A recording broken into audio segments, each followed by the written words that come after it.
1 Samuel, we begin reading chapter 1. We invite you to read along with us on Family Bible Reading Fellowship.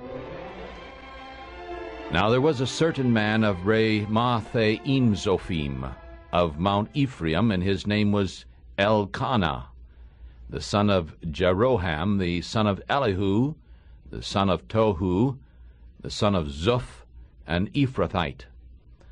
And he had 2 wives. The name of one was Hannah, the name of the other was Peninnah. And Peninnah had children, but Hannah had no children. And this man went up out of his city from year to year to worship and to sacrifice to the Lord of hosts in Shiloh. And the 2 sons of Eli, Hophni and Phinehas, the priest of the Lord, were there. And when the time came that Elkanah offered, he gave portions to Peninnah his wife, and to all his sons and his daughters, but to Hannah he gave a worthy portion, for he loved Hannah. But the Lord had shut up her womb, and her foe also provoked her grievously, in order to make her fret, because the Lord had shut up her womb. And as he did so year by year, when she went up to the house of the Lord, so she provoked her. Therefore she wept and did not eat. Then Elkanah her husband said to her, Hannah, why do you weep, and why do you not eat? And why is your heart grieved? Am I not better to you than 10 sons? And so Hannah rose up after they had eaten in Shiloh, and after they had drunk. Now Eli the priest sat upon a seat by a post of the temple of the Lord, and she was in bitterness of soul, and prayed to the Lord, and wept sorely. And she vowed a vow, and said, O Lord of hosts, if thou wilt indeed look upon the affliction of thy handmaid, and remember me, and not forget thy handmaid, but will give unto thy handmaid a man-child, then I will give him to the Lord all the days of his life, and there shall no razor come upon his head. And as she continued praying before the Lord, Eli noticed her mouth. Now Hannah spoke in her heart, only her lips moved, but her voice was not heard. Therefore Eli thought that she had become drunk. And Eli said to her, How long will you be drunken? Put away your wine from you. And Hannah answered, No, my lord, I am a woman of a sorrowful spirit. I have neither drunk wine nor strong drink, but have poured out my soul before the Lord. Do not count your handmaid for a daughter of Belial, for out of the abundance of my meditation and grief I have spoken until now. Then Eli answered and said, Go in peace. And the God of Israel grant to you your petition that you have asked of him. And she said, Let your handmaid find grace in your sight. And so the woman went her way and ate, and her face was no longer sad. And they rose up in the morning early and worshipped before the Lord, and returned and came to their house to Ramah. And Elkanah knew Hannah his wife, and the Lord remembered her. Therefore when the time had come after Hannah had conceived, she bore a son, and called his name Samuel, because I have asked him of the Lord.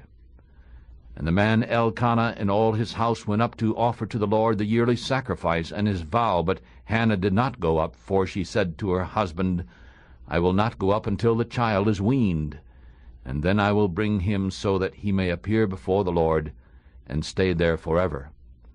And Elkanah her husband said to her, Do what seems good to you. Stay until you have weaned him. Only the Lord establish his word. And so the woman stayed and gave her son suck until she weaned him. And when she had weaned him, she took him up with her with 3 bulls and 1 ephah of flour and a bottle of wine, and brought him to the house of the Lord in Shiloh. And the child was young, and they killed a bull and brought the child to Eli. And she said, O my Lord, as your soul lives, my Lord, I am the woman who stood by you, praying to the Lord. For this child I was praying, and the Lord has given me my petition, which I asked of him. Therefore I have returned him to the Lord. As long as he lives, he shall be given to the Lord. And he worshipped the Lord there. 1 Samuel chapter 2. And Hannah prayed and said, My heart rejoices in the Lord. My horn is exalted in the Lord. My mouth is enlarged over my enemies, because I rejoice in thy salvation. There is none holy as the Lord, for there is none beside thee. Neither is there any rock like our God. Talk no more so very proudly. Remove arrogancy out of your mouth, for the Lord is a God of knowledge, and by him actions are weighed. The bows of the mighty men are broken, and they are stumbled, and are girded with strength. They that were full have hired themselves out for bread, and they that were hungry ceased. And so the barren has borne 7, and she has many children, but has become feeble. The Lord kills, the Lord makes alive. He brings down to the grave and brings up. The Lord makes poor and makes rich. He brings low and lifts up. He raises up the poor out of the dust, and lifts up the beggar from the dunghill, to set them among princes, and to make them inherit the throne of glory. For the pillars of the earth are the Lord's, and he has set the world upon them. He will keep the feet of his saints, and the wicked shall be silent in darkness, for by strength shall no man prevail. The foes of the Lord shall be broken in pieces. Out of heaven he shall thunder upon them. The Lord shall judge the ends of the earth, and he shall give strength to the horn of his king, and exalt the horn of his anointed. And Elkanah went to Ramah, to his house, and the child served the Lord before Eli the priest. Now the sons of Eli were sons of Belial. They did not know the Lord. And the priest's customs with the people was that when any man offered sacrifice, the priest's servants came while the flesh was boiling, with a flesh hook of 3 teeth in his hand, and he stuck it into the pan or kettle or cauldron or pot, and all that the flesh hook brought up the priest took for himself. So they did in Shiloh unto all the Israelites that came there. Also before they burned the fat, the priest's servants came and said to the man who sacrificed, Give flesh to roast for the priest, for he will not have boiled flesh from you, but raw. And if any man said to him, Let them not fail to burn the fat at once, and then take as your soul desires, then he would answer him, No, but you shall give it to me now. And if not, I will take it by force. Therefore the sin of the young men was very great before the Lord, for men hated the offering of the Lord. But Samuel served before the Lord a child girded with a linen ephod, and moreover his mother made him a little coat, and brought it to him from year to year, when she came up with her husband to offer the yearly sacrifice. And Eli blessed Elkanah and his wife, and said, May the Lord give you seed of this woman, for the loan which is loaned to the Lord. And they went to their own home. And the Lord visited Hannah, so that she conceived, and she bore 3 sons and 2 daughters. And the child Samuel grew before the Lord. Now Eli was very old, and heard all that his sons did to all of Israel, and how they lay with the women who gathered at the door of the tabernacle of the congregation. And he said to them, Why do you do such things? For I hear of your evil dealings by all the people. Know, my sons, for it is no good report that I hear. You make the Lord's people to cry out.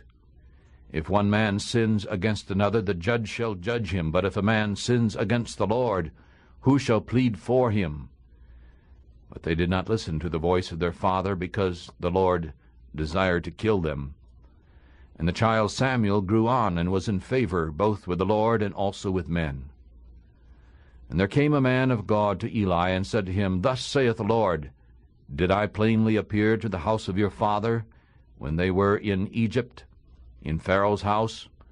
And did I choose him out of all the tribes of Israel to be my priest, to offer upon my altar, to burn incense, to wear an ephod before me? And did I give to the house of your father all the offerings made by fire from the children of Israel?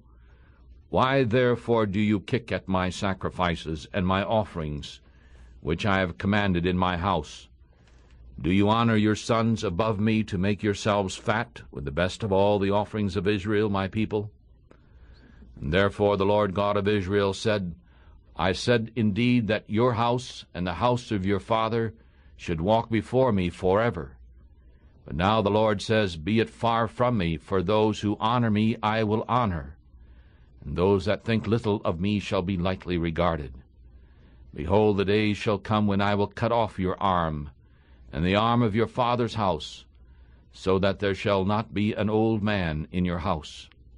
And ye shall see a rival in my house, in all the good which shall be done to Israel. And there shall not be an old man in your house forever. And that man of yours whom I will not cut off from my altar shall be left, in order to make your eyes fail, and to grieve your heart. And all the increase of your house shall die in the flower of their age. And this shall be a sign to you which shall come upon your 2 sons, on Hophni and Phinehas. In one day both of them shall die. And I will raise up a faithful priest unto myself, one who shall do according to that which is in my heart and in my mind. And I will build him a sure house, and he shall walk before my anointed forever. And every one who is left in your house shall come and bow down to him for a piece of silver and a piece of bread, and they shall say, I pray you, put me into one of the priest's office, so that I may eat a piece of bread. We're reading from the book of Samuel, the first book of Samuel. We begin reading now chapter 3.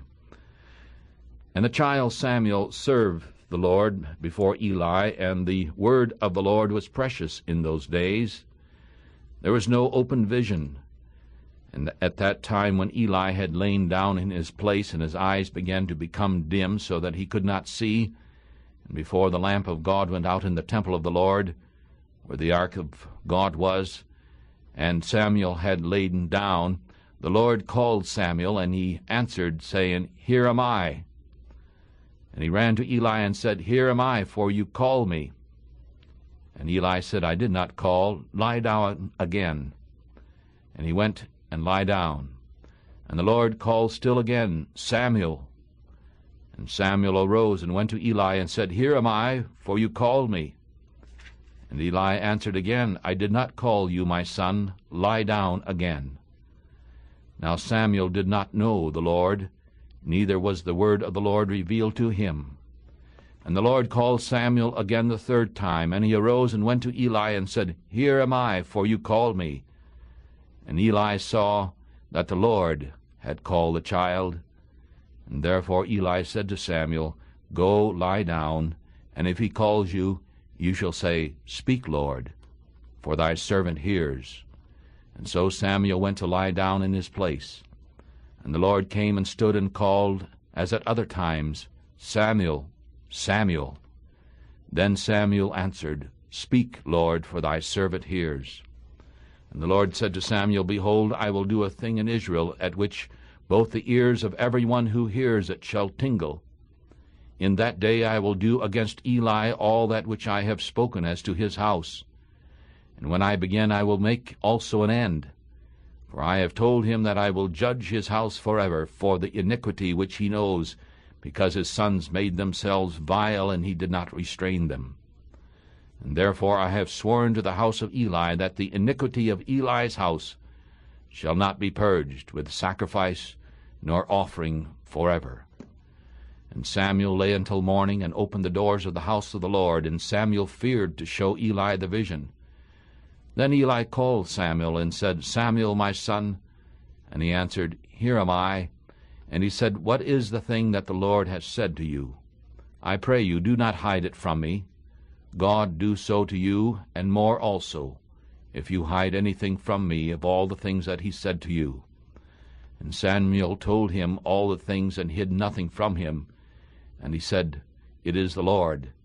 Let him do what seems good to him. And Samuel grew, and the Lord was with him, and let none of his words fall to the ground. And all of Israel from Dan even to Beersheba knew that Samuel was established to be a prophet of the Lord.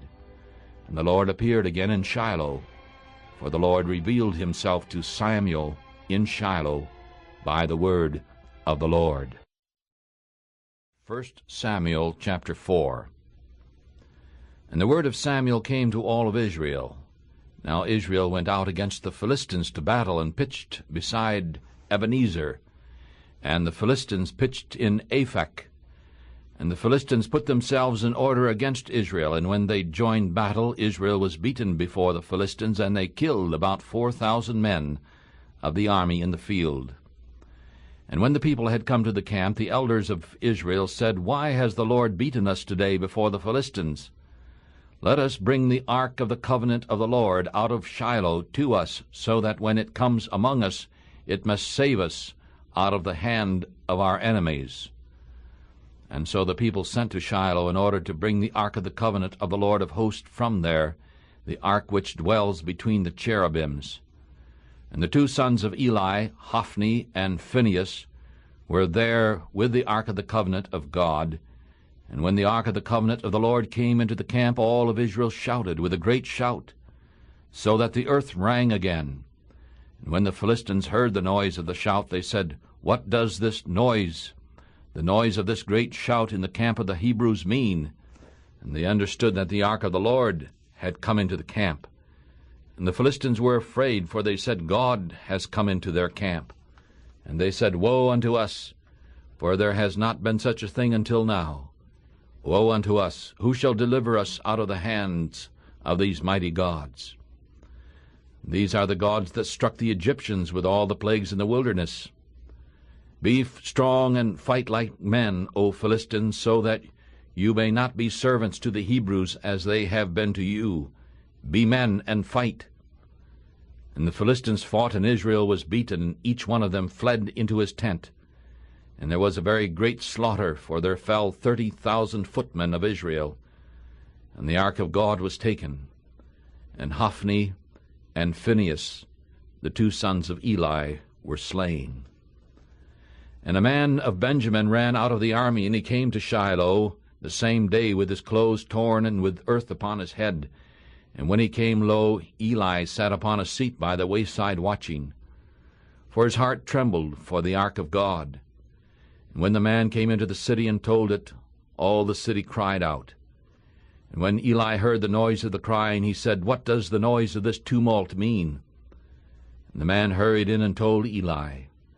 Now Eli was 98 years old, and his eyes were dim so that he could not see. And the man said to Eli, I am he who came out of the army, and I fled today out of the army. And he said, What is done there, my son? And the messenger answered and said, Israel has fled before the Philistines, and there's been a great slaughter amongst the people also. And also your two sons, Hophni and Phinehas, are dead, and the ark of the Lord is taken. And when he spoke of the ark of God, he fell backward off his seat by the side of the gate, and his neck broke, and he died, for he was an old man and heavy, and he had judged Israel 40 years. And his daughter-in-law, Phinehas' wife, was with child ready to be delivered, and when she heard the tidings that the ark of God was taken, and that her father-in-law and her husband were dead, she bowed herself and travailed, for her pains came upon her. And about the time of her death, the women that stood by her said to her, Do not fear, for you have borne a son. But she did not answer, neither did she pay attention to it. And she named the son Ichabod, saying, The glory has departed from Israel, because the ark of God has been taken, and because of her father-in-law and her husband. And she said, The glory is departed from Israel, for the ark of God is taken. 1 Samuel chapter 5. This is Family Bible Reading Fellowship. And the Philistines took the ark of God and brought it from Ebenezer to Ashdod. And when the Philistines took the ark of God, they brought it into the house of Dagon, and set it beside Dagon. And when those of Ashdod arose early in the morning the next day, behold, Dagon had fallen upon its face to the earth before the ark of the Lord. And they took Dagon and set him in his place again. And when they arose early on the next morning, behold, Dagon again had fallen upon his face to the earth before the ark of the Lord. And the head of Dagon and both of the palms of his hands were cut off upon the threshold. Only the stump of Dagon was left to him. Therefore neither the priest of Dagon nor any that came into Dagon's house tread on the threshold of Dagon in Ashdod unto this day. But the hand of the Lord was heavy upon the people of Ashdod, and he destroyed them and struck them with hemorrhoids, Ashdod and the borders of it. And when the men of Ashdod saw that it was so, they said, The ark of the God of Israel shall not stay with us, for his hand is sore upon us, and upon Dagon our God.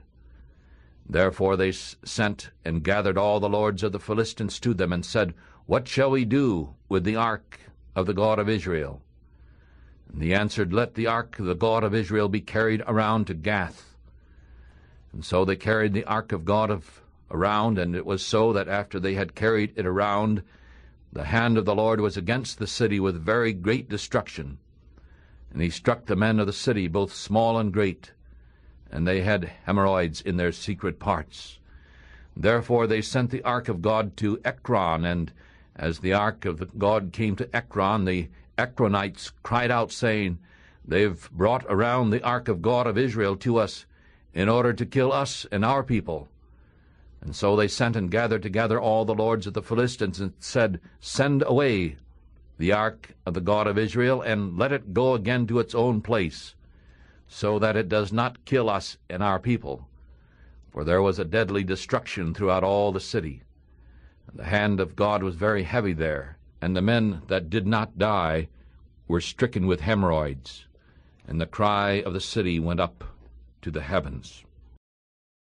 You're listening to Family Bible Reading Fellowship as we begin reading 1 Samuel chapter 6. 1 Samuel 6. And the ark of the Lord was in the country of the Philistines 7 months.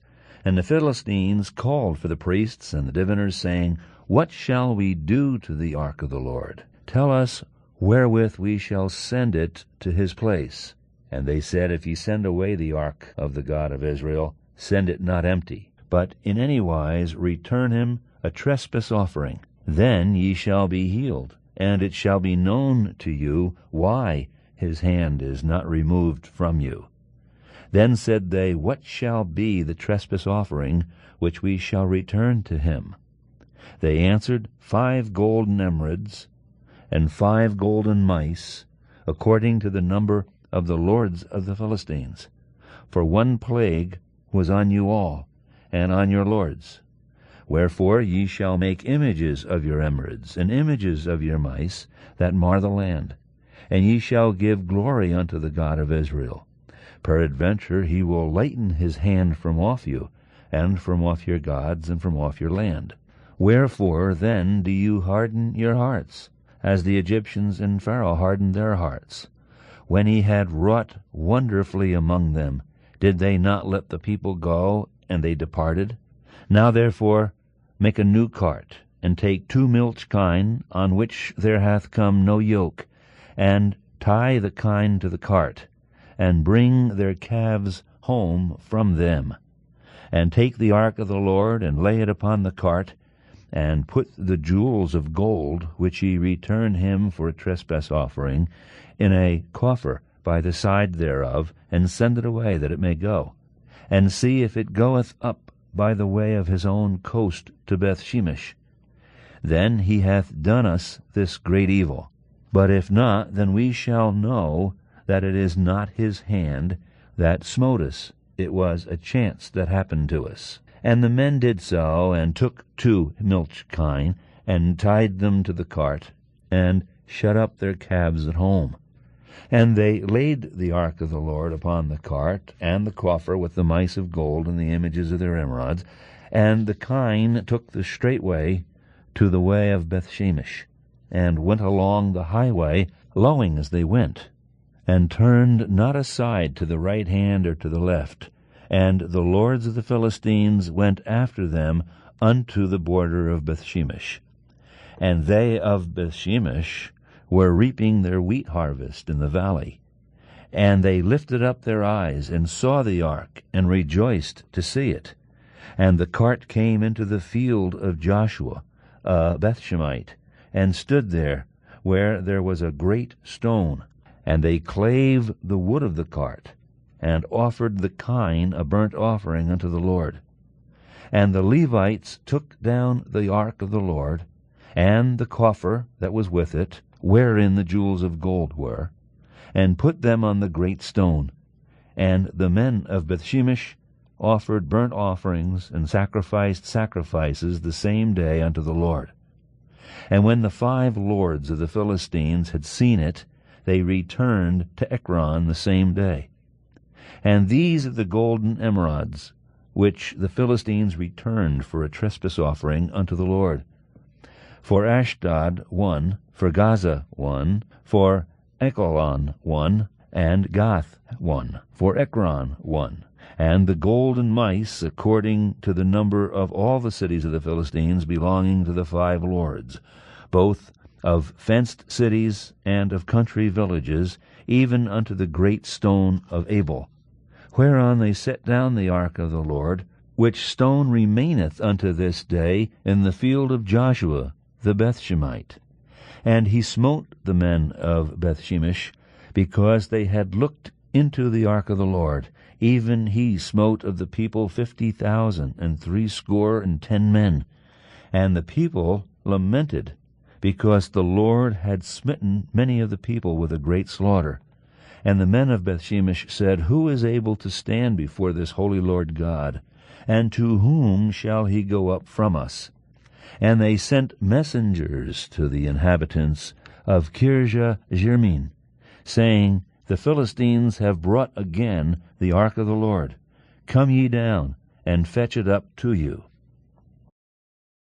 1 Samuel chapter 7. And the men of Kirjath-jearim came and brought up the ark of the Lord, and brought it into the house of Abinadab in the hill. And they sanctified Eleazar his son to keep the ark of the Lord. And the ark remained in Kirjath-jearim a long time, for it was 20 years. And all of the house of Israel yearned after the Lord. And Samuel spoke to all the house of Israel, saying, If you do return to the Lord with all your hearts, then put away the strange gods and Ashtaroth from among you, and prepare your hearts to the Lord, and serve him only, and he will deliver you out of the hand of the Philistines. Then the children of Israel did put away Baalim and Ashtaroth, and serve the Lord only. And Samuel said, Gather all Israel to Mizpah, and I will pray for you unto the Lord. And they came together to Mizpah, and drew water, and poured it out before the Lord, and fasted on that day. And they said there, We have sinned against the Lord. And Samuel judged the children of Israel in Mizpah. And when the Philistines heard that the children of Israel had come together at Mizpah, the lords of the Philistines went up against Israel. And when the children of Israel heard, they were afraid of the Philistines. And the children of Israel said to Samuel, Do not cease from crying unto the Lord our God for us, so that he will save us out of the hand of the Philistines. And Samuel took a suckling lamb, and offered it for a burnt offering holy unto the Lord. And Samuel cried unto the Lord for Israel, and the Lord heard him. And as Samuel was offering up the burnt offering, the Philistines drew near to battle against Israel, for the Lord thundered with a great thunder on that day upon the Philistines, and troubled them. And they were beaten before Israel. And the men of Israel went out of Mizpah, and pursued the Philistines, and struck them until they came unto Bethkar. Then Samuel took a stone, and set it between Mizpah and Shen, and called the name of it Ebenezer, saying, The Lord has helped us until now. And so the Philistines were beaten, they did not come any more into the border of Israel. And the hand of the Lord was against the Philistines all the days of Samuel. And the cities which the Philistines had taken from Israel were given back to Israel, from Ekron even unto Gath. And Israel delivered the borders of it out of the hands of the Philistines, and there was peace between Israel and the Amorites. And Samuel judged Israel all the days of his life, and he went from year to year in a circuit to Bethel and Gilgal and Mizpah, and judged Israel in all those places. And his return was to Ramah, for his house was there, and he judged Israel there, and he built an altar there unto the Lord. Chapter 8. 1 Samuel chapter 8. And when Samuel was old, he made his sons judges over Israel. Now the name of his firstborn was Joel, and the name of his second son was Abiah, judges in Beersheba. And his sons did not walk in his ways, but turned again aside after ill gain, and took bribes and perverted judgment. Then all the elders of Israel gathered themselves together, and came to Samuel unto Ramah. And they said to him, Behold, you are old, and your sons do not walk in your ways. Now make us a king to judge us, like all the nations. But the thing seemed evil in the eyes of Samuel, when they said, Give us a king to judge us. And Samuel prayed unto the Lord. The Lord said unto Samuel, Listen to the voice of the people in all that they say to you, for they have not rejected you, but they have rejected me, that I should not reign over them, according to all the works which they have done since the day which I brought them up out of Egypt, even until this day, works with which they have forsaken me, and served other gods, so they do also to you. Now therefore listen to their voice. However, still protest solemnly to them, and show them the kind of king who reigns over them. And Samuel told all the words of the Lord to the people who asked a king of him. And he said, This will be the kind of king who shall reign over you. He shall take your sons, and appoint them for himself, for his chariots, and to be his horsemen. And some shall run before his chariots. And he will appoint him captains over thousands, and captains over 50s. And some will have to plow his ground, and reap his harvest, and make his weapons of war, and things for his chariots. And he will take your daughters to be perfumers, and cooks and bakers. And he will take your fields and your vineyards and your olive yards, the best, and give them to his servants. And he will take the tenth of your seed and of your vineyards, and give it to his officers and to his servants. And he will take your men servants, and your maid servants, and your finest young men, and your asses, and put them to his work. Ye shall take the tenth of your sheep, and ye shall be his servants. And ye shall cry out in that day because of your king whom ye have chosen. And the Lord will not hear you in that day. Nevertheless the people refused to obey the voice of Samuel, and they said, No, but we will have a king over us, so that we also may be like all the other nations, so that our king may judge us, and go out before us, and fight our battles. And Samuel heard all the words of the people, and repeated them in the ears of the Lord. And the Lord said to Samuel, Listen to their voice, and make them a king. And Samuel said to the men of Israel, Every man go to his city. Chapter 9. Now there was a man of Benjamin, whose name was Kish, the son of Abiel, the son of Zeror, the son of Bechorath, the son of Aphiah, a Benjaminite, a mighty man of power. And he had a son whose name was Saul, a choice young man, a goodly one, and there were not a more handsome one than he among all the children of Israel. From his shoulders and upward he was taller than any of the people. And the asses of Kish, Saul's father, were lost. And Kish said to Saul his son, Now take one of the servants with you, and rise, and go look for the asses. And he passed through Mount Ephraim, and passed through the land of Shalisha, but they did not find him. Then they passed through the land of Shalem, and did not find them. And he passed through the land of the Benjaminites, but they did not find them. And when they'd come to the land of Zuph, Saul said to his servants who was with him, Come and let us return, lest my father quit caring for the asses, and be anxious about us. And he said to him, Behold, now in this city is a man of God, and an honorable man. All that he says surely comes to pass. Now let us go there. Perhaps he can show us our way that we should go. Then Saul said to his servant, But behold, if we go, what shall we bring the man? For the bread in our vessels is gone, and there is no present to bring to the man of God. What do we have? And the servant answered Saul again, and said, Behold, I have here at hand the 4th part of a shekel of silver. I will give it to the man of God to tell us our way. In the old days in Israel, when a man went to inquire of God, he spoke in this way, Come, let us go to the seer. For a prophet was in the old days called a seer. Then Saul said to his servant, Your word is good. Come, let us go. And so they went into the city where the man of God was. And as they went up the hill to the city, they found young maidens going out to draw water. And they said to them, Is the seer here? And they answered them and said, He is. Behold, he is before you. Hurry now, for he came today to this city. for there is a feast of the people today in the high place.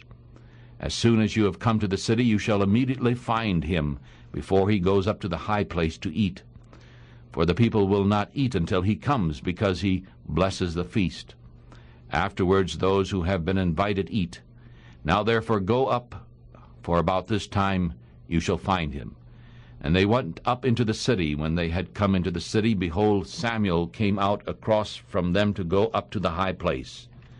Now the Lord had told Samuel in his ear a day before Saul came, saying, Tomorrow, about this time, I will send you to a man out of the land of Benjamin, and ye shall anoint him to be captain over my people Israel, so that he may save my people out of the hand of the Philistines. For I have looked upon my people, because their cry was come to me. And when Samuel saw Saul, the Lord said to him, Behold the man whom I spoke to you of. This one shall reign over my people. Then Saul drew near to Samuel in the gate, and said, I pray you, tell me where the seer's house is. And Samuel answered Saul, and said, I am the seer. Go up before me to the high place, for you shall eat with me today and tomorrow, and then I will let you go, and I will tell you all that is in your heart.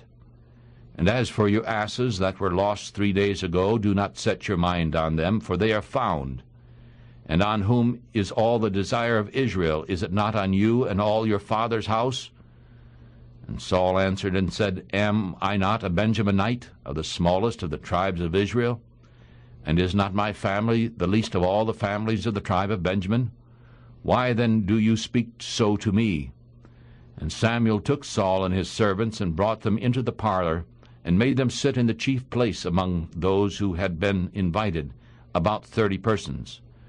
And Samuel said to the cook, Bring that part which I gave you, of which I said to you, Set it beside you. And the cook took up the shoulder and that which was upon it, and set it before Saul. And Samuel said, Behold, that which is reserved, set it before you and eat, for until this time it has been kept for you, since I said, I have invited the people. And so Saul ate with Samuel that day. And when they had come down from the high place into the city, Samuel talked with Saul upon the top of the house. And they arose early, and it came to pass about the spring of the day that Samuel called Saul to the top of the house, saying, Up, so that I may send you away. And Saul arose, and both of them went out, he and Samuel outside. And as they were going down to the end of the city, Samuel said to Saul, Tell the servants to pass on before us. And he passed on. But you stand a while here, so that I may show you the word of God. Samuel chapter 10. 1 Samuel chapter 10. Then Samuel took a vial of oil, and poured it upon his head, and kissed him, and said, Is it not because the Lord has anointed you to be captain over his inheritance? When you have departed from me today, then you shall find 2 men by Rachel's tomb, in the border of Benjamin at Zelzah. And they will say to you, The asses which you went to seek are found. And lo, your father has quit caring for the asses, and sorrows for you, saying, What shall I do for my son? Then ye shall go forward from there, and ye shall come to the plain of Tabor. And there ye shall meet 3 men going up to God, to Bethel, one carrying 3 kids, and another carrying 3 loaves of bread, and another carrying a bottle of wine. And they will greet you, and give you 2 loaves of bread, which you shall take from their hands. And after that you shall come to the hill of God, where the garrison of the Philistines is. And when you have come there to the city, ye shall meet a company of prophets, coming down from the high place, with a psaltery and a tabret, and a pipe and a harp before them. And they shall prophesy, and the Spirit of the Lord will come upon you, and you shall prophesy with them, and shall be turned into another man. And when these signs have come unto you, you will do as you shall find occasion, for God is with you. And ye shall go down before me to Gilgal, and behold, I will come down to you to offer burnt offerings, and to sacrifice sacrifices of peace offerings. And ye shall stay 7 days until I come to you, and show you what you shall do. And it was so that when he had turned his back to go from Samuel, God gave him another heart. And all those signs came to pass that day. And when they came there to the hill, behold, a company of the prophets met him. And the Spirit of God came upon him, and he prophesied among them. And when all who knew him before saw that, behold, he prophesied amongst the prophets, then the people said to one another, What is this that has happened to the son of Kish? Is Saul also among the prophets? And one of the same place answered and said, But who is their father? Therefore it became a proverb, Is Saul also among the prophets? And when he had made an end of prophesying, he came to the high place. And Saul's uncle said to him and to his servant, Where did you go? And he said, To look for the asses. And when he saw that they were nowhere to be found, we came to Samuel. And Saul's uncle said, Tell me, I pray you, what Samuel said to you. And Saul said to his uncle, He told us plainly that the asses were found, but he did not tell him of the matter of the kingdom of which Saul spoke. And Samuel called the people together to the Lord, to Mizpah, and he said to the children of Israel, Thus saith the Lord God of Israel, I brought up Israel out of Egypt, and delivered you out of the hand of the Egyptians, and out of the hand of all the kingdoms, and of those who oppressed you. And you have this day rejected your God, who himself saved you out of all your adversities and your tribulations. And you have said to him, You shall set a king over us. Now therefore present yourselves before the Lord by your tribes and by your thousands. And when Samuel had caused all the tribes of Israel to come near, the tribe of Benjamin was taken. And when he had caused the tribe of Benjamin to come near by their families, the family of Matri was taken, and Saul, the son of Kish, was taken. And when they looked for him, he could not be found. Therefore they inquired of the Lord further if the man would still come to them in that place. And the Lord answered, Behold, he has hidden himself among the stuff. And they ran and brought him from there. And when he stood among the people, he was higher than any of the people from his shoulders upward. And Samuel said to all the people, Do you see him whom the Lord has chosen, that there is none like him among all the people? And the people shouted and said, Let the king live. Then Samuel told the people what kind of kingdom it was to be, and wrote it in a book, and laid it up before the house of the Lord. And Samuel sent all the people away, every man to his house. And Saul also went to Gibeah, and the band of men went with him, whose hearts God had touched. And the children of Belial said, How shall this man save us? And they despised him, and brought him no presents. But he held his peace. Chapter 11, 1 Samuel chapter 11. Then Nahash the Ammonite came up and camped against Jabesh Gilead, and all the men of Jabesh said to Nahash, Make a covenant with us, and we will serve you. And Nahash the Ammonite answered them, By this I will make a covenant with you, that I may put out all your right eyes, and lay it for a reproach upon all Israel.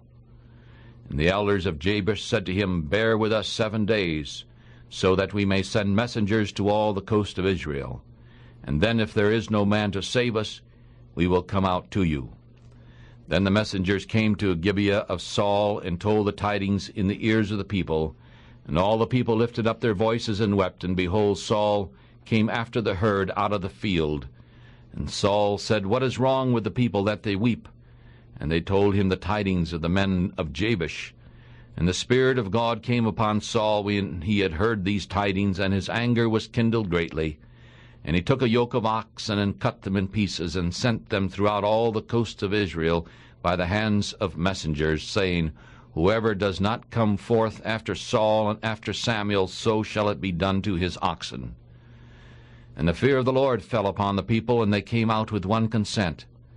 And when he numbered them in Bezek, the children of Israel were 300,000, and the men of Judah 30,000. And they said to the messengers that came, So shall you say to the men of Jabesh Gilead, Tomorrow by the time that the sun is hot, you shall have help. And the messengers came and showed it to the men of Jabesh, and they were glad. Therefore the men of Jabesh said, Tomorrow we will come out to you, and you shall do with us all that seems good to you. And it was so on the next day that Saul put the people in 3 companies. And they came into the middle of the army in the morning watch, and they killed the Amorites until the heat of the day. And the ones who remained were scattered, so that 2 of them were not left together. And the people said to Samuel, Who is he that said, Shall Saul reign over us? Bring the men, so that we may put them to death. And Saul said, There shall not a man be put to death this day, for today the Lord has worked salvation in Israel. Then Samuel said to the people, Come, and let us go to Gilgal, and renew the kingdom there. And all the people went to Gilgal, and there they made Saul king before the Lord in Gilgal, and there they sacrificed sacrifices of peace offerings before the Lord. And there Saul and all the men of Israel rejoiced greatly. First book of Samuel. We continue reading now, chapter 12. And Samuel said to all of Israel, Behold, I have listened to your voice in all that you said to me, and have made a king over you. And now, behold, the king walks before you. And I am old and gray-headed, and behold, my sons are with you, and I have walked before you from my childhood unto this day. Behold, here I am. Witness against me before the Lord and before his anointed. Whose ox I have taken, or whose ass have I taken, or whom have I defrauded? Whom have I oppressed? Or from whose hand have I received a bribe to blind my eyes with it? And I will restore it to you. And they said, You have not defrauded us, nor oppressed us, neither have you taken anything from any man's hand. And he said to them, The Lord is witness against you, and his anointed is witness this day, that you have not found anything in my hand. And they answered, He is witness. And Samuel said to the people, It is the Lord who made Moses and Aaron, and who brought your fathers up out of the land of Egypt. Now therefore stand still, so that I may reason with you before the Lord of all the righteous acts of the Lord, which he did to you and to your fathers. When Jacob had come into Egypt, and your fathers cried unto the Lord, then the Lord sent Moses and Aaron, who brought forth your fathers out of Egypt, and made them live in this place. And when they forgot the Lord their God, he sold them into the hands of Sisera, captain of the army of Hazor, and into the hands of the Philistines, and into the hands of the king of Moab, and they fought against them. And they cried unto the Lord, and said, We have sinned, because we have forsaken the Lord, and have served Baalim and Ashtaroth. Now deliver us out of the hands of our enemies, and we will serve thee. And the Lord sent Jerubbaal and Bedan and Jephthah and Samuel, and delivered you out of the hands of your enemies on every side, and you lived safely. And when you saw that Nahash, the king of the children of Ammon, came against you, you said unto me, No, but a king shall reign over us, when the Lord your God was your king. Now therefore, behold the king whom you have chosen, whom you have desired, and behold, the Lord has set a king over you. If you will fear the Lord, and serve him, and obey his voice, and not rebel against the commandment of the Lord, then both you and also the king who reigns over you shall continue following the Lord your God. But if you will not obey the voice of the Lord, but rebel against the commandment of the Lord, then the hand of the Lord shall be against you, as it was against your fathers. Now therefore stand and see this great thing which the Lord shall do before your eyes. Is it not wheat harvest today? I will call unto the Lord, and he shall send thunder and rain, so that you may perceive and see that your wickedness is great, your wickedness which you have done in the sight of the Lord, in asking a king for you. And so Samuel called unto the Lord, and the Lord sent thunder and rain that day. And all the people greatly feared the Lord and Samuel. And all the people said unto Samuel, Pray for your servants unto the Lord your God, so that we will not die. For we have added this evil to all of our sins, to ask a king for us. And Samuel said to the people, Do not fear. You have done all this wickedness, yet do not turn aside from following the Lord, but serve the Lord with all your heart. And do not turn aside after vanities which cannot profit nor deliver, for they are vain. For the Lord will not forsake his people, for his great name's sake, because it has pleased the Lord to make you his people. Moreover, as for me, God forbid that I should sin against the Lord, in ceasing to pray for you. But I will teach you the good and the right way. Only fear the Lord, and serve him in truth with all your heart. For consider what great things he has done for you. But if you shall do wickedly, you shall be consumed, both you and your king. 1 Samuel chapter 13. And Saul reigned 1 year, and when he had reigned 2 years over Israel, Saul chose 3,000 men of Israel for himself. 2,000 of these were with Saul in Michmash and in Mount Bethel, and 1,000 were with Jonathan in Gibeah of Benjamin. And of the rest of the people he sent each man to his tent. And Jonathan struck the company of the Philistines that were at Geba, and the Philistines heard of it. And Saul blew the trumpet throughout all the land, saying, Let the Hebrews hear. And all of Israel heard that Saul had struck a garrison of the Philistines, and that Israel also did stink in the nostrils of the Philistines. And the people were called together to Gilgal after Saul. And the Philistines gathered themselves together to fight with Israel, 30,000 chariots and 6,000 horsemen, and people like the sand which is on the seashore in multitude. And they came up and pitched in Michmash, eastward of Bethaven. And when the men of Israel saw that they were in a tight place, for the people were distressed, then the people hid themselves in caves, and in thickets, and in rocks, and in high places, and in pits. And some of the Hebrews went over Jordan to the land of Gad and Gilead. As for Saul, he was still in Gilead, and all the people followed him trembling, and he stayed 7 days according to the time that Samuel had set. But Samuel did not come to Gilgal, and the people were scattered from him. And Saul said, Bring a burnt offering here to me, and peace offerings. And he offered the burnt offering.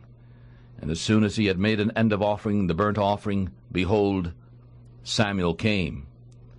And Saul went out to meet him, so that he might greet him. And Samuel said, What have you done? And Saul said, Because I saw that the people were scattered from me, and that you did not come within the days appointed, and that the Philistines gathered themselves together at Michmash. Therefore I said, The Philistines will come down now upon me in Gilgal, and I have not made supplication to the Lord. Therefore I forced myself and offered a burnt offering. And Samuel said to Saul, You have done foolishly. You have not kept the commandment of the Lord your God, which he commanded you. For now the Lord would have established your kingdom upon Israel forever. But now your kingdom shall not go on. The Lord has sought him a man after his own heart, and the Lord has commanded him to be captain over his people, because you have not kept that which the Lord commanded you. And Samuel arose and went up from Gilgal to Gibeah of Benjamin. And Saul numbered the people present with him, about 600 men. And Saul and Jonathan his son and the people present with them stayed in Gibeah of Benjamin, but the Philistines camped in Michmash. And the spoilers came out of the camp of the Philistines in 3 companies. 1 company turned to the way of Ophrah unto the land of Shual, and another company turned to the way of Bethhoron, and another company turned to the way of the border that looks toward the valley of Zeboim, toward the wilderness. Now there was no smith found throughout all the land of Israel, lest the Jews make swords or spears. But all the Israelites went down to the Philistines, each one to sharpen his plow, and his coulter, and his axe, and his mattock. Yet they had a file for the mattocks, and for the coulters, and for the forks, and for the axes to sharpen the goads. So in the day of battle there was neither sword nor spear found in the hand of any of the people that were with Saul and Jonathan. But with Saul and with Jonathan his son there was found sword and spear. And the garrison of the Philistines went out to the passage of Michmash. Chapter 14, 1 Samuel chapter 14. Now there was a day that Jonathan the son of Saul said to the young man who bore his armor, Come, and let us go over to the Philistines' garrison which is on the other side. But he did not tell his father. And Saul stayed in the furthest part of Gibeah, under a pomegranate tree, which is in Migron. And the people who were with him were about 600 men. And Ahiah, the son of Ahitub, Ichabod's brother, the son of Phinehas, the son of Eli, the Lord's priest in Shiloh, was wearing an ephod. And the people did not know that Jonathan was gone. And between the passages by which Jonathan sought to go over to the Philistines' garrison, there was a sharp rock on the one side and a sharp rock on the other side. And the name of one was Bozez, and the name of the other was Seneh. The front of the one was north over against Michmash, and the other southward over against Gibeah. And Jonathan said to the young man who bore his armor, "Come, and let us go over to the garrison of these uncircumcised. It may be that the Lord will work for us, for there is no restraint to the Lord to save by many or by few." And his armor-bearer said to him, "Do all this in your heart. Turn, for behold, I am with you according to your heart." Then Jonathan said, "Behold, we will go over to these men, and we will show ourselves to them. If they say to us, 'Stay until we come to you,' then we will stand still in our place, and will not go up to them. But if they say this, 'Come up to us,' then we will go up, for the Lord has delivered them up into our hand, and this shall be a sign to us." And both of them showed themselves to the garrison of the Philistines, and the Philistines said, "Behold, the Hebrews come forth out of the holes where they have hidden themselves." And the men of the garrison answered Jonathan and his armor-bearer, and said, "Come up to us, and we will show you a thing." And Jonathan said to his armor-bearer, "Come up after me, for the Lord has delivered them into the hand of Israel." And Jonathan climbed up upon his hands and feet, and his armor-bearer after him. And they fell before Jonathan, and the armor-bearer killed after him. And that first slaughter which Jonathan and his armor-bearer made was about 20 men, within, as it were, a half-acre of land, which a yoke of oxen might plow. And there was trembling in the army, in the field, and among all the people. The garrison and the spoilers also trembled. And the earth quaked, so it was a very great trembling. And the watchmen of Saul in Gibeah of Benjamin looked, and behold, the multitude melted away, and they went on beating down one another. Then said Saul to the people who were with him, "Number now, and see who is gone from us." And when they had counted, behold, Jonathan and his armor-bearer were not there. And Saul said to Ahiah, "Bring the ark of God here." For the ark of God was at that time with the children of Israel. And while Saul talked to the priest, the noise that was in the army of the Philistines went on and grew greater. And Saul said to the priest, "Withdraw your hand." And Saul and all the people that were with him gathered themselves together, and they came to battle. And behold, every man's sword was against his fellow. And there was a great destruction. Moreover, the Hebrews that were with the Philistines before that time, who went up with them into the camp all around, even they also turned to be with the Israelites who were with Saul and Jonathan. Likewise all the men of Israel who had hidden themselves in Mount Ephraim, when they heard that the Philistines fled, even they also followed hard after them in the battle. And so the Lord saved Israel that day, and the battle passed over to Bethaven. And the men of Israel were distressed that day, for Saul had commanded the people, saying, "Cursed is the man that eats any food until evening, so that I may be avenged on my enemies." So none of the people tasted any food. And all the men of the land came to a woods, and there was honey on the ground. And when the people had come into the woods, behold, the honey dropped. But no man put his hand to his mouth, for the people feared the oath. But Jonathan did not hear when his father commanded the people with the oath. Therefore he put forth the end of the rod that was in his hand, and dipped it in a honeycomb, and put his hand to his mouth, and his eyes were lightened. Then one from the people answered and said, "Your father strictly charged the people with an oath, saying, 'Cursed is the man who eats any food this day.'" And the people were weary. Then Jonathan said, My father has troubled the land. I pray you, see how my eyes have been lightened, because I tasted a little of this honey. How much more if the people had happened to eat freely today of the spoil of their enemies which they found? For would not there have been much greater slaughter amongst the Philistines? And they struck the Philistines that day from Michmash to Ajalion, and the people were very faint. And the people flew from the spoil, and took sheep and oxen and calves, and killed them on the ground. And the people ate them with the blood. Then they told Saul, saying, Behold, the people sin against the Lord, in that they eat meat with blood. And he said, You have transgressed. Roll a great stone to me this day. And Saul said, Disperse yourselves among the people, and say to them, Let each man bring his ox here, and each man his sheep, and kill them here, and eat. And do not sin against the Lord in eating with the blood. And each man of all the people brought his ox in his hand that night, and killed them there. And Saul built an altar unto the Lord. The same was the first altar that he built unto the Lord. And Saul said, Let us go down after the Philistines by night, and spoil them until the morning light. And let us not leave a man of them. And they said, Do whatever seems good to you. Then the priest said, Let us draw near here unto God. And Saul asked counsel of God, Shall I go down after the Philistines? Wilt thou deliver them into the hand of Israel? But the Lord answered him that day, and Saul said, Draw near here all the chief of the people, and know and see what this sin has been this day.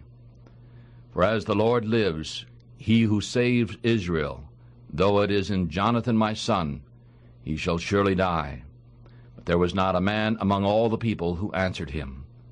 Then he said to all of Israel, You be on one side, and Jonathan my son and I will be on the other side.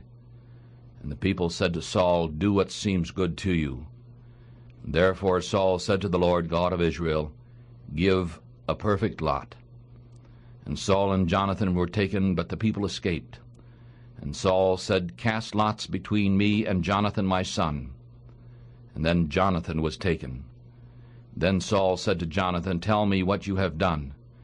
And Jonathan told him and said, I did but taste a little honey with the end of the rod that was in my hand, and lo, I must die. And Saul answered, God do so, and more also, for you shall surely die, Jonathan. And the people said to Saul, Shall Jonathan die, who has worked out this great salvation in Israel? God forbid. As the Lord lives, there shall not one hair of his head fall to the ground, for he has worked with God this day. And so the people rescued Jonathan, so that he did not die. Then Saul went up from following the Philistines, and the Philistines went to their own place. And so Saul took the kingdom over Israel, and fought against all his enemies on every side, against Moab, and against the children of Ammon, and against Edom, and against the kings of Zobah, and against the Philistines. And wherever he turned himself, he troubled them. And he gathered an army, and struck the Amalekites, and delivered Israel out of the hands of those who spoiled them. Now the sons of Saul were Jonathan, and Ishui, and Malchishua, and the names of his two daughters. The name of the firstborn was Merab, and the name of the younger was Michal. And the name of Saul's wife was Ahinoam, and the daughter of Ahimaaz. And the name of the captain of his army was Abner, the son of Ner, Saul's uncle. And Kish was the father of Saul, and Ner, the father of Abner, was the son of Abiel. And there was heavy war against the Philistines all the days of Saul.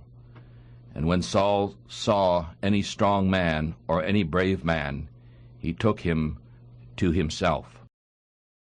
1 Samuel chapter 15. And Samuel also said to Saul, The Lord sent me to anoint you to be king over his people, over Israel. Now therefore listen to the voice of the words of the Lord. Thus saith the Lord of hosts, I remember that which Amalek did to Israel, how he laid wait for him in the way when he came up from Egypt. Now go and strike Amalek, and completely destroy all that they have, and do not spare them. But kill both man and woman, infant and suckling, ox and sheep, and camel and ass. And Saul gathered the people together and numbered them in Telaim, 200,000 footmen, and 10,000 men of Judah.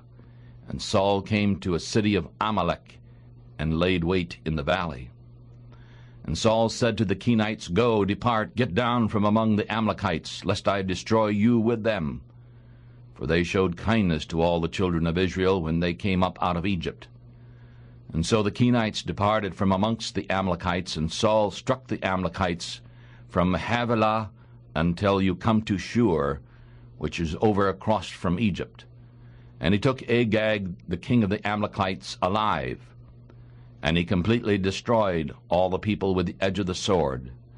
But Saul and the people spared Agag, and the best of the sheep, and of the oxen, and of the fatlings and the lambs, and all that was good, and would not completely destroy them, but everything that was vile and refuse they completely destroyed.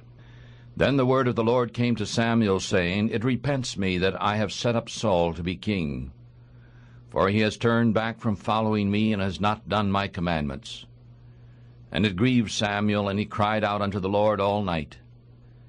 And when Samuel rose up early in the morning to meet Saul, it was told to Samuel, saying, Saul came to Carmel, and behold, he set up a place for himself, and has gone around and passed on, and gone down to Gilgal. And Samuel came to Saul, and Saul said to him, You are blessed of the Lord. I have done the commandment of the Lord. And Samuel said, What then does this bleating of the sheep in my ears mean?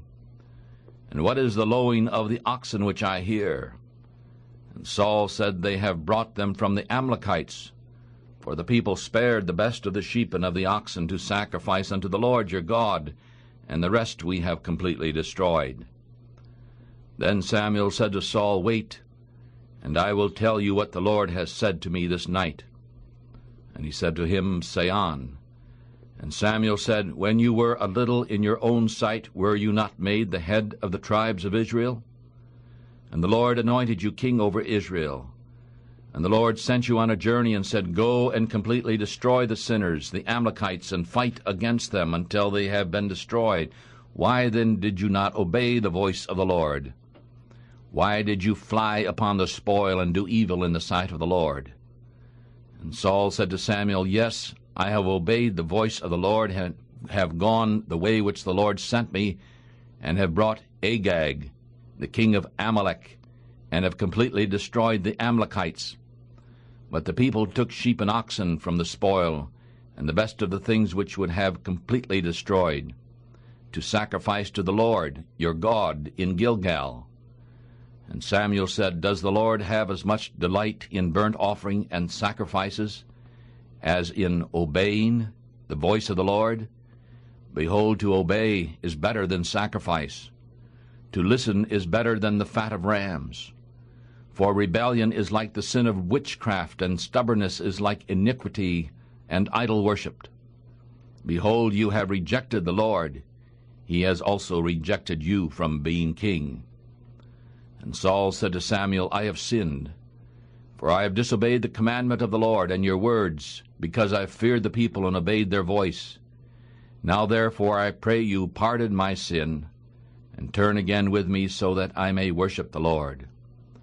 And Samuel said to Saul, I will not return with you, for you have rejected the word of the Lord, and the Lord has rejected you from being king over Israel. And as Samuel turned around to go away, he laid hold upon the skirt of his mantle, and tore it. And Samuel said to him, The Lord has torn the kingdom of Israel from you this day, and has given it to a neighbor of yours who is better than you. And also the strength of Israel will not lie nor repent, for he is not a man that he should repent. And then he said, I have sinned. Yet honor me now, I pray you, before the elders of my people, and before Israel, and turn again with me, so that I may worship the Lord your God. And so Samuel turned again after Saul, and Saul worshipped the Lord. Then Samuel said, Bring here to me Agag, the king of the Amalekites. And Agag came to him daintily, and Agag said, Surely the bitterness of death is past. And Samuel said, As your sword has made women childless, so your mother shall be childless among women. And Samuel cut Agag in pieces before the Lord in Gilgal. Then Samuel went to Ramah, and Saul went up to his house to Gibeah of Saul. And Samuel came no more to see Saul until the day of his death. Nevertheless Samuel mourned for Saul, and the Lord repented that he had made Saul king over Israel. Chapter 16, 1 Samuel chapter 16. And the Lord said to Samuel, How long will you mourn for Saul, since I have rejected him from reigning over Israel? Fill your horn with oil and go. I will send to Jesse of Bethlehem, for I have provided a king for me among his sons. And Samuel said, How can I go? If Saul hears, he will kill me. And the Lord said, Take a heifer with you, and say, I have come to sacrifice to the Lord, and call Jesse to the sacrifice, and I will show you what you shall do. And ye shall anoint unto me him whom I name to you. And Samuel did that which the Lord spoke, and came to Bethlehem. And the elders of the town trembled at his coming, and said, Do you come peaceably? And he said, Peaceably. I have come to sacrifice to the Lord.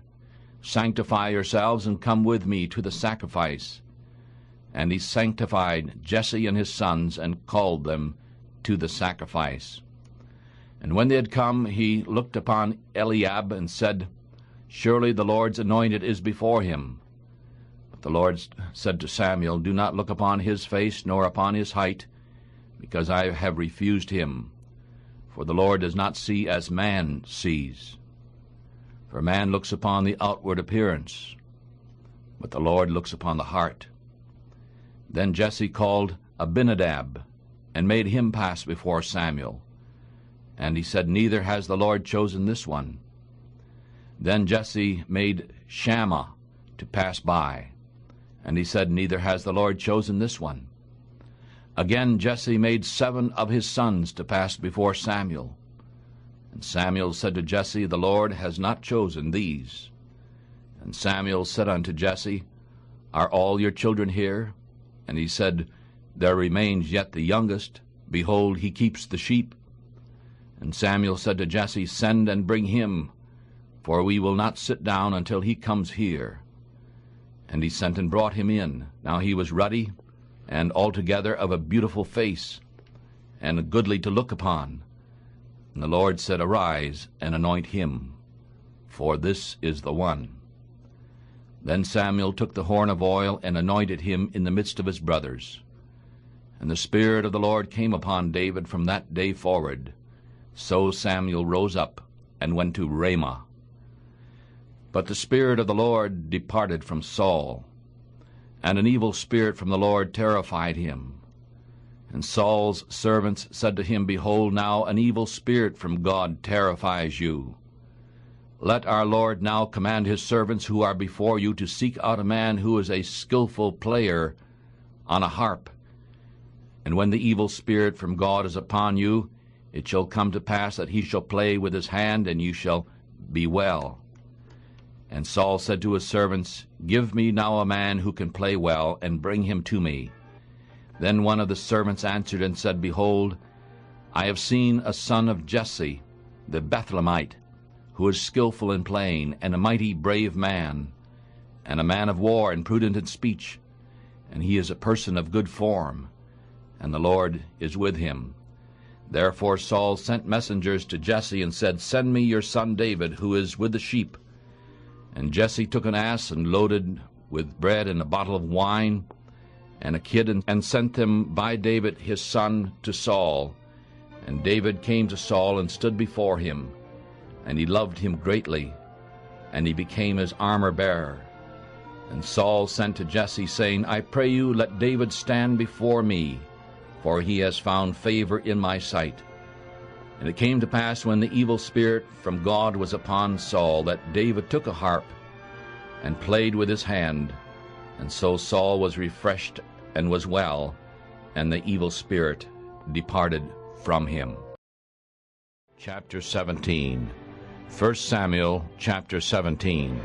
Now the Philistines gathered their army together, and had gathered together at Shochoh, which belongs to Judah, and pitched between Shochoh and Azekah in Ephes-dammim. And Saul and the men of Israel had gathered together and pitched by the valley of Elah, and set the battle in order against the Philistines. And the Philistines stood on a mountain on the one side, and Israel stood on a mountain on the other side. And there was a valley between them. And there went out a champion out of the camp of the Philistines, named Goliath, from Gath, whose height was 6 cubits and a span.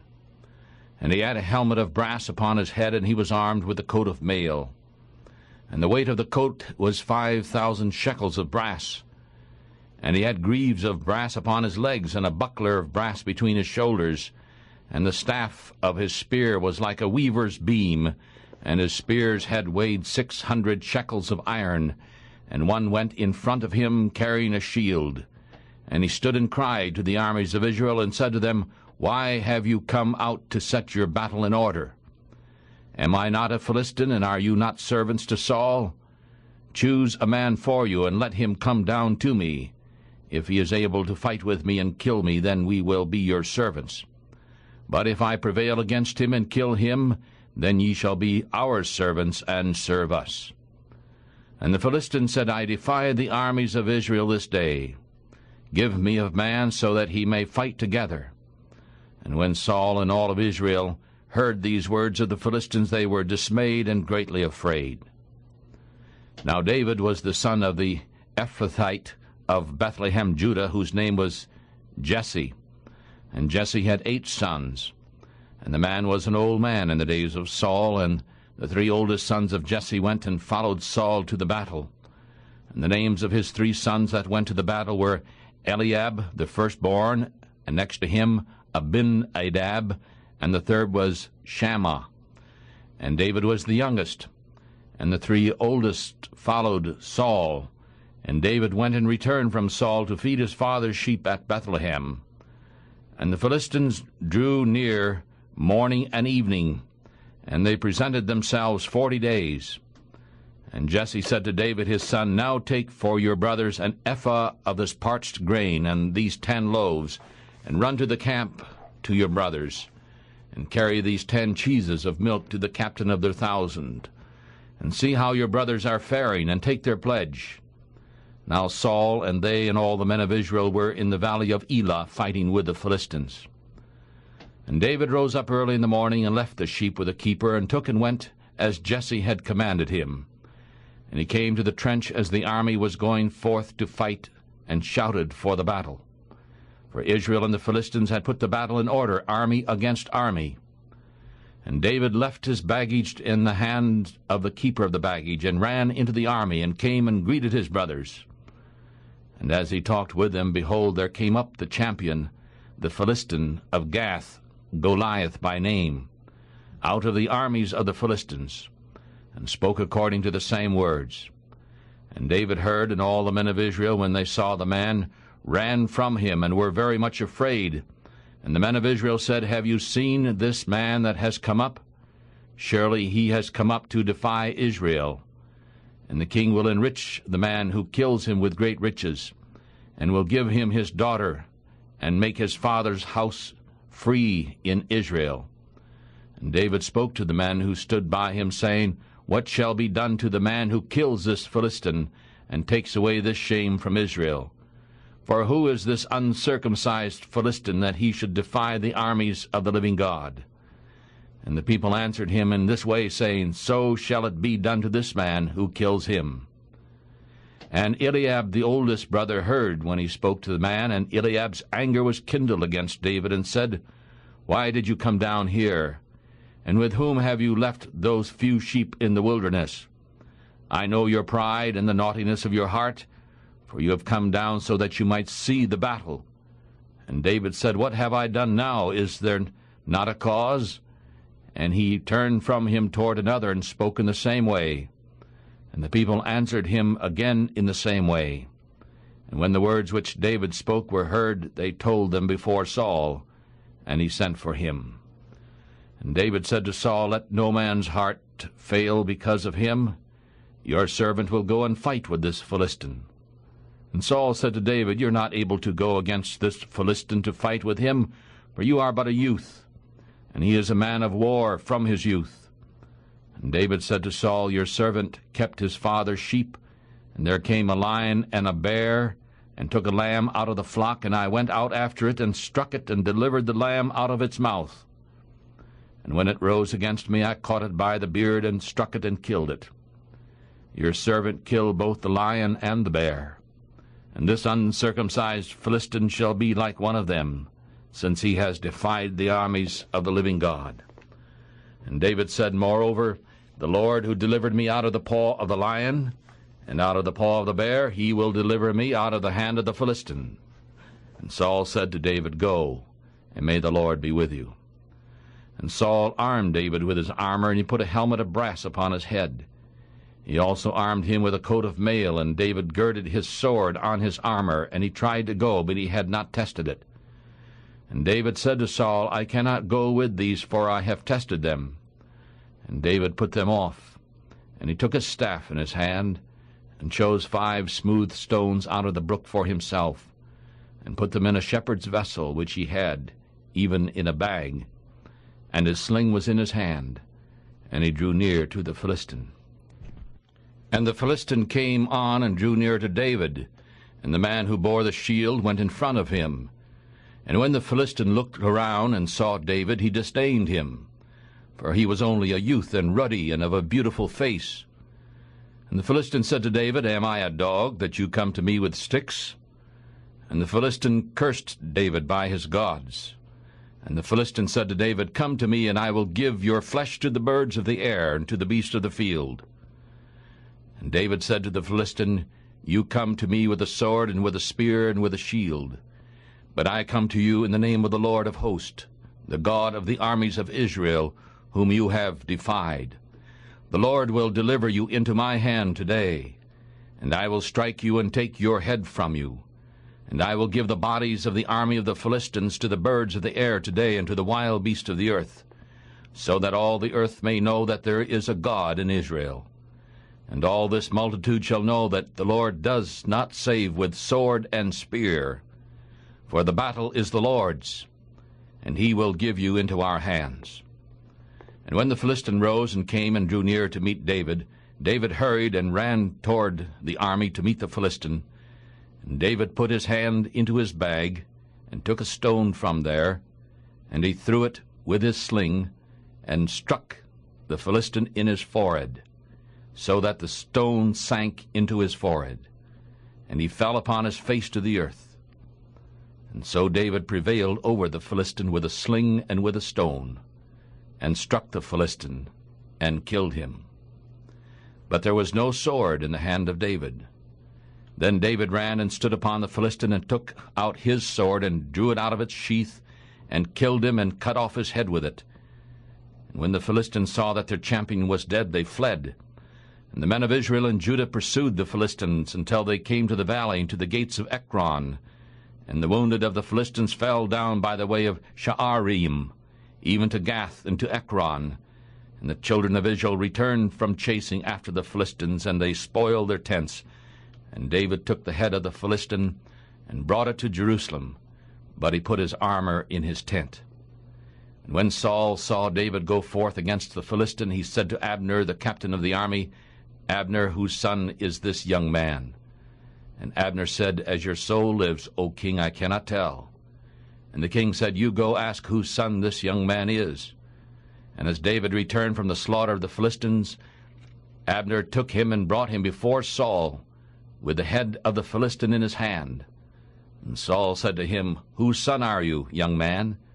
And David answered, I am the son of your servant Jesse of Bethlehem. First book of Samuel, 1 Samuel chapter 18. And when he had finished speaking to Saul, the soul of Jonathan was joined with the soul of David, and Jonathan loved him as it did his own soul. And Saul took him that day, and would not let him go home to his father's house any more. Then Jonathan and David made a covenant, because he loved him as his own soul.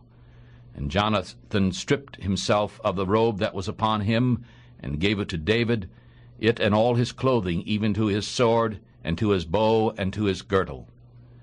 And David went out wherever Saul sent him, behaving himself wisely.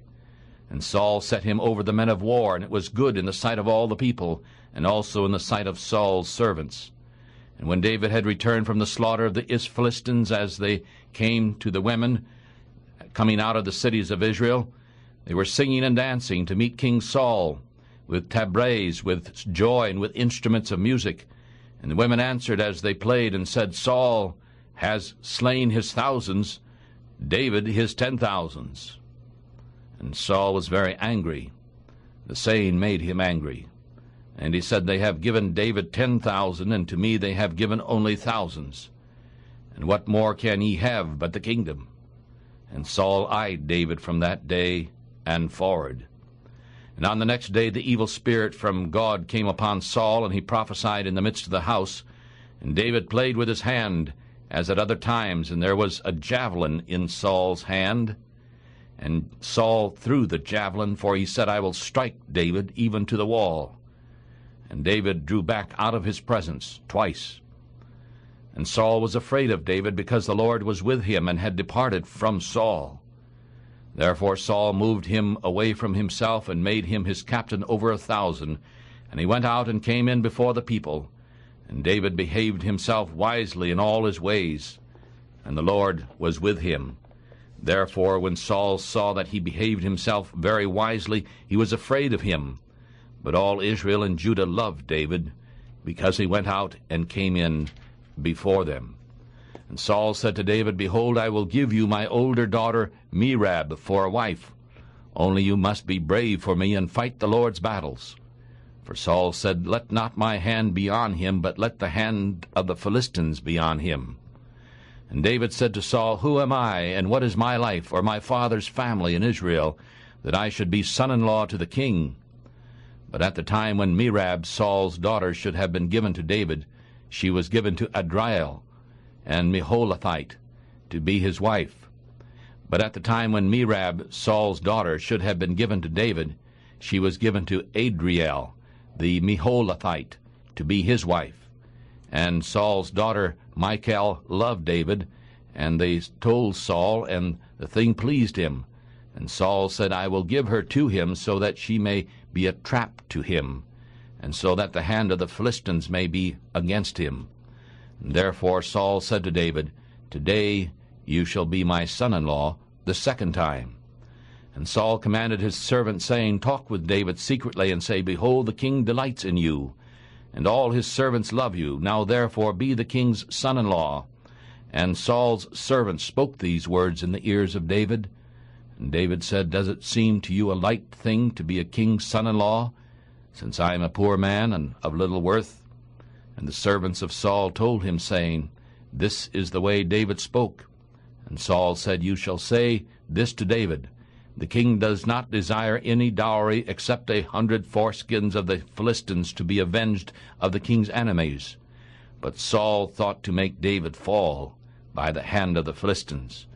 And when his servants told David these words, it was right in the eyes of David to be the king's son-in-law, and the days were not fulfilled. Therefore David arose and went forth, he and his men, and they killed 200 men of the Philistines. And David brought their foreskins, and they gave them in full number to the king, so that he might be the king's son-in-law. And Saul gave him his daughter Michal for a wife. And Saul saw and knew that the Lord was with David, and that Michal, Saul's daughter, loved him. And Saul was still more afraid of David. And Saul became David's enemy continually.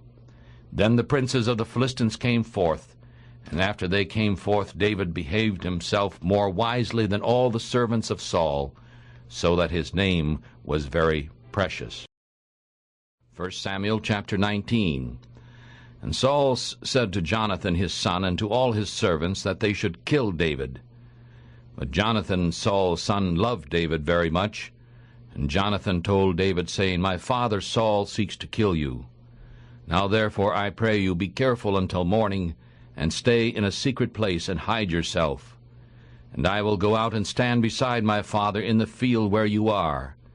And I will talk about you with my father, and I will tell you what I see."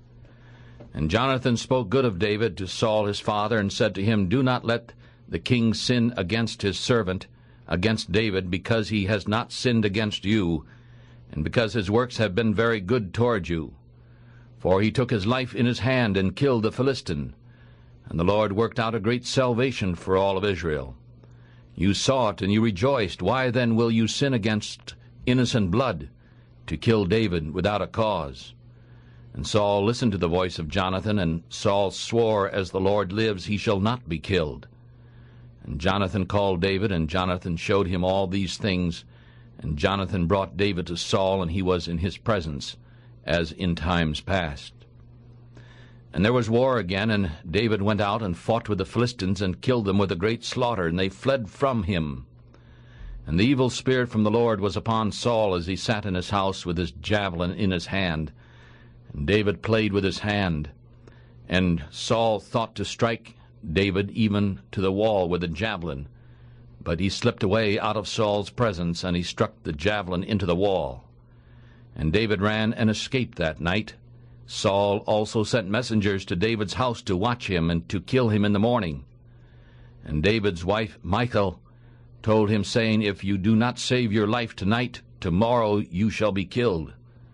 And so Michal let David down through a window, and he left and hurried away and escaped. And Michal took an image and laid it in the bed, and put a pillow of goat's hair at its head, and covered it with a cloth. And when Saul sent messengers to take David, she said, "He is sick." And Saul sent the messengers again to see David, saying, "Bring him up to me in the bed, so that I may kill him."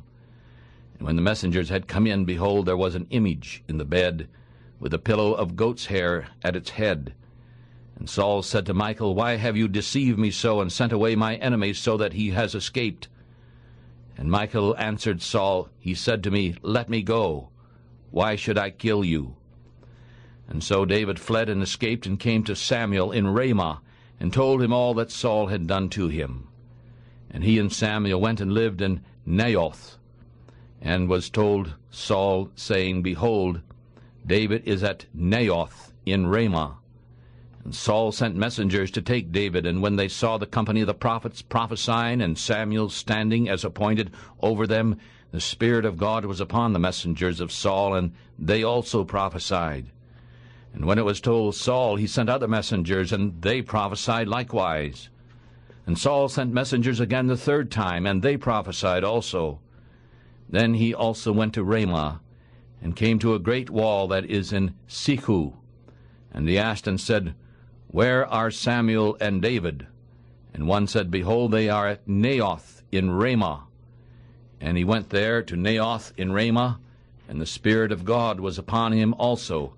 And he went on and prophesied until he came to Naioth in Ramah. And he stripped off his clothes also, and prophesied before Samuel in the same way, and lay down naked all that day and all that night. Therefore they say, "Is Saul also among the prophets?" Chapter 20. 1 Samuel chapter 20. And David fled from Naioth in Ramah, and came and said before Jonathan, "What have I done? What is my iniquity? And what is my sin before your father, that he seeks my life?" And he said to him, "God forbid, you shall not die. Behold, my father will do nothing either great or small, that he will not show to me. And why should my father hide this thing from me? It is not so." And David swore him over and said, "Your father certainly knows that I have found grace in your eyes." And he said, "Do not let Jonathan know this, lest he be full of sorrow. But truly as the Lord lives, and as your soul lives, there is only a step between me and death." Then Jonathan said to David, "Whatever your soul desires, I will even do it for you." And David said to Jonathan, "Behold, tomorrow is the new moon, and I should not fail to sit at table with the king. But let me go, so that I may hide myself in the field until the third day at evening. If your father misses me at all, then say, 'David earnestly asked permission from me that he might run to his city Bethlehem, for there is a yearly sacrifice there for all the family.' If he says, It is well, your servant shall have peace. But if he is very angry, be sure that evil is determined by him. Therefore you shall deal kindly with your servant, for you have brought your servant into a covenant of the Lord with you. But if there is any iniquity in me, kill me yourself. For why should you bring me to your father? And Jonathan said, Far be it from you, for if I knew certainly that evil was determined by my father to come upon you, then would I not tell you? Then David said to Jonathan, Who shall tell me? Or what if your father answers you roughly? And Jonathan said to David, Come, and let us go into the field. And both of them went out into the field, and Jonathan said to David, By the Lord, the God of Israel, when I have sounded out my father about this time tomorrow, or the third day, behold, if there is good toward David, then shall I not send to you and show it to you. If it pleases my father to do you evil, then may the Lord do so, and much more to Jonathan, if I do not show it to you and send you away, so that you may go in peace. And may the Lord be with you, as he has been with my father. And ye shall not only show me the kindness of the Lord while I still live, so that I will not die, but ye shall not cut off your kindness from my house forever. No, not when the Lord has cut off the enemies of David, every one from the face of the earth. And so Jonathan made a covenant with the house of David, saying, Let the Lord even require it at the hand of David's enemies. And Jonathan caused David to swear again, because he loved him, for he loved him as he loved his own soul. Then Jonathan said to David, Tomorrow is the new moon, and ye shall be missed, because your seat will be empty. And when you have stayed 3 days, then ye shall go down quickly and come to the place where you hid yourself when the business was in hand, and shall remain by the stone Ezel. And I will shoot 3 arrows on the side, as though I shot at a mark. And behold, I will send a lad, saying, Go find the arrows. If I carefully say to the lad, Behold, the arrows are on this side of you, take them, then you may come, for there is peace to you, and no hurt, as the Lord lives. But if I say to this young man, Behold, the arrows are beyond you, go your way, for the Lord has sent you away. And as to the matter which you and I have spoken of, behold, may the Lord be between you and me forever. And so David hid himself in the field, and when the new moon had come, the king sat down to eat meat.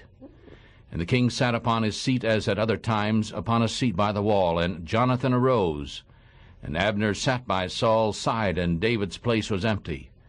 Nevertheless Saul did not speak anything that day, for he thought, Something has befallen him, so that he is not clean. Surely he is not clean. And on the next day, the 2nd of the month, David's place was empty, and Saul said to his son Jonathan, Why does the son of Jesse not come to eat, neither yesterday nor today? And Jonathan answered Saul, David earnestly asked of me to go to Bethlehem. And he said, Let me go, I pray you, for our family has a sacrifice in the city, and my brother has commanded me to be there. And now if I have found favor in your eyes, I pray you, let me get away and see my brothers. Therefore he does not come to the king's table. Then Saul's anger was kindled against Jonathan, and he said to him, You son of a perverse, rebellious woman, do I not know that you have chosen the son of Jesse to your own confusion, and to the shame of your mother's nakedness? For as long as the son of Jesse lives upon the earth, you shall not be established, nor your kingdom. Therefore now send and bring him to me, for he shall surely die. And Jonathan answered Saul his father, and said to him, Why shall he be killed? What has he done? And Saul threw a javelin at him to strike him. And by this Jonathan knew that his father was determined to kill David. And so Jonathan rose from the table in fierce anger, and ate no meat the 2nd day of the month, for he was grieved for David, because the father had done him shame. And in the morning Jonathan went out into the field at the time appointed with David, and a little lad was with him. And he said to this lad, Run now, and find the arrows which I shoot. And as the lad ran, he shot an arrow behind him. And when the lad had come to the place of the arrow which Jonathan had shot, Jonathan cried after the lad and said, Is not the arrow beyond you? And Jonathan cried after the lad, Make speed and hurry, do not wait. And Jonathan's lad gathered up the arrows and came to his master. But the lad did not know anything. Only Jonathan and David knew the matter. And Jonathan gave his weapons to his lad and said to him, "Go carry them to the city." And as soon as the lad had gone, David rose out of a place toward the south and fell upon his face to the ground, and bowed himself 3 times, and they kissed one another and wept with one another, until David checked himself. And Jonathan said to David, "Go in peace, because you have sworn in the name of the Lord, saying, 'The Lord be between me and you, between my seed and your seed forever.'" And he rose and went away, and Jonathan went into the city. Chapter 21. 1 Samuel chapter 21. Then David came to Nob, to Ahimelech the priest, and Ahimelech was afraid at the meeting of David, and said to him, "Why are you alone, and no man with you?" And David said to Ahimelech the priest, "The king has commanded me a business, and has said to me, 'Let no man know of the business about which I send you, and what I have commanded you.' And I have sent servants to such and such a place. Now therefore, what is under your hand? Give me 5 loaves of bread in my hand, or what there is to be found." And the priest answered David and said, "There is no common bread under my hand, but there is holy bread, if the young men have kept themselves at least from women." And David answered the priest and said to him, "Truly women have been kept from us for about 3 days, since I came out, and the vessels of the young men are holy, and in a way the bread is common, the more so since today there are other loaves to be made holy in the vessel." And so the priest gave him holy bread, for there was no bread there but the showbread that was taken from before the Lord, in order to put hot bread in on the day when it was taken away. Now a certain man from the servants of Saul was there that day, held there before the Lord, and his name was Doeg, an Edomite, the chief of Saul's herdmen. And David said to Ahimelech, "And is there not here under your hand spear or sword? For I have neither brought my sword nor my weapons with me, because the king's business needed haste." And the priest said, "The sword of Goliath the Philistine, whom you killed in the valley of Elah, behold, it is wrapped in a cloth behind the ephod. If you will take that, take it, for there is no other except that one here." And David said, "There is none like that. Give it to me." So David arose and fled that day for fear of Saul, and went to Achish the king of Gath. And the servants of Achish said to him, "Is not this David the king of the land? Did they not sing to one another of him in dances, saying, 'Saul has slain his thousands, and David his 10,000s?'" And David laid up these words in his heart, and was very much afraid of Achish the king of Gath. And he changed his behavior before them, and pretended himself to be mad in their hands, and marked on the doors of the gate, and let his spittle fall down upon his beard. Then Achish said to his servants, "Lo, you see the man is mad. Why then have you brought him to me? Do I have need of madmen, that you have brought this one to play the madman in my presence? Shall this fellow come into my house?" Chapter 22. David therefore left there and escaped to the cave of Adullam. And when his brothers and all his father's house heard it, they went down there to him, and every one who was in distress, and every one who was in debt, and every one who was bitter of soul gathered themselves to him. And he became a captain over them, and there were about 400 men with him. And David went from there to Mizpah of Moab. And he said to the king of Moab, "I pray you, let my father and my mother come forth, and be with you until I know what God will do for me." And he brought them before the king of Moab, and they lived with him all the time that David was in the hold. And the prophet Gad said to David, "Do not stay in the hold, leave and go into the land of Judah." And David left and came into the forest of Hareth. When Saul heard that David was discovered, and the men that were with him, now Saul abode in Gibeah under a tree in Ramah, having his spear in his hand, and all his servants were standing about him. Then Saul said to his servants that stood around him, "Hear now, you Benjaminites, will the son of Jesse give every one of you fields and vineyards, and make you all captains of thousands and captains of hundreds? How is it that all of you have conspired against me, and none have shown me that my son has made a covenant with the son of Jesse, and none of you is sorry for me, or shows to me that my son has stirred up my servant against me to lie in wait as at this day? Then answered Doeg the Edomite, who was set over the servants of Saul, answered and said, I saw the son of Jesse coming to Nob, to Ahimelech the son of Ahitub. And he asked of the Lord for him, and gave him food, and gave him the sword of Goliath the Philistine. Then the king sent to call Ahimelech the priest, the son of Ahitub, and all his father's house, the priests that were in Nob. And they came all of them to the king, and Saul said, Hear now, you son of Ahitub. And he answered, Here I am, my lord. And Saul said to him, Why have you conspired against me, you and the son of Jesse, in that you have given him bread and a sword, and have asked of God for him, that he should rise against me to lie in wait, as at that day? Then Ahimelech answered the king and said, And who is so faithful among all your servants as David? Who is the king's son-in-law? And who goes at your bidding, and who is honorable in your house? Did I then begin to ask of God for him? Be it far from me. Do not let the king charge anything to his servant, nor to all the house of my father. For your servant knew nothing of all this, more or less. And the king said, Ahimelech, you shall surely die, you and all your father's house. And the king said to the guard that stood around him, Turn and kill the priest of the Lord, because your hand also is with David, and because they knew when he fled and did not show it to me. But the servants of the king would not put forth their hand to fall upon the priests of the Lord.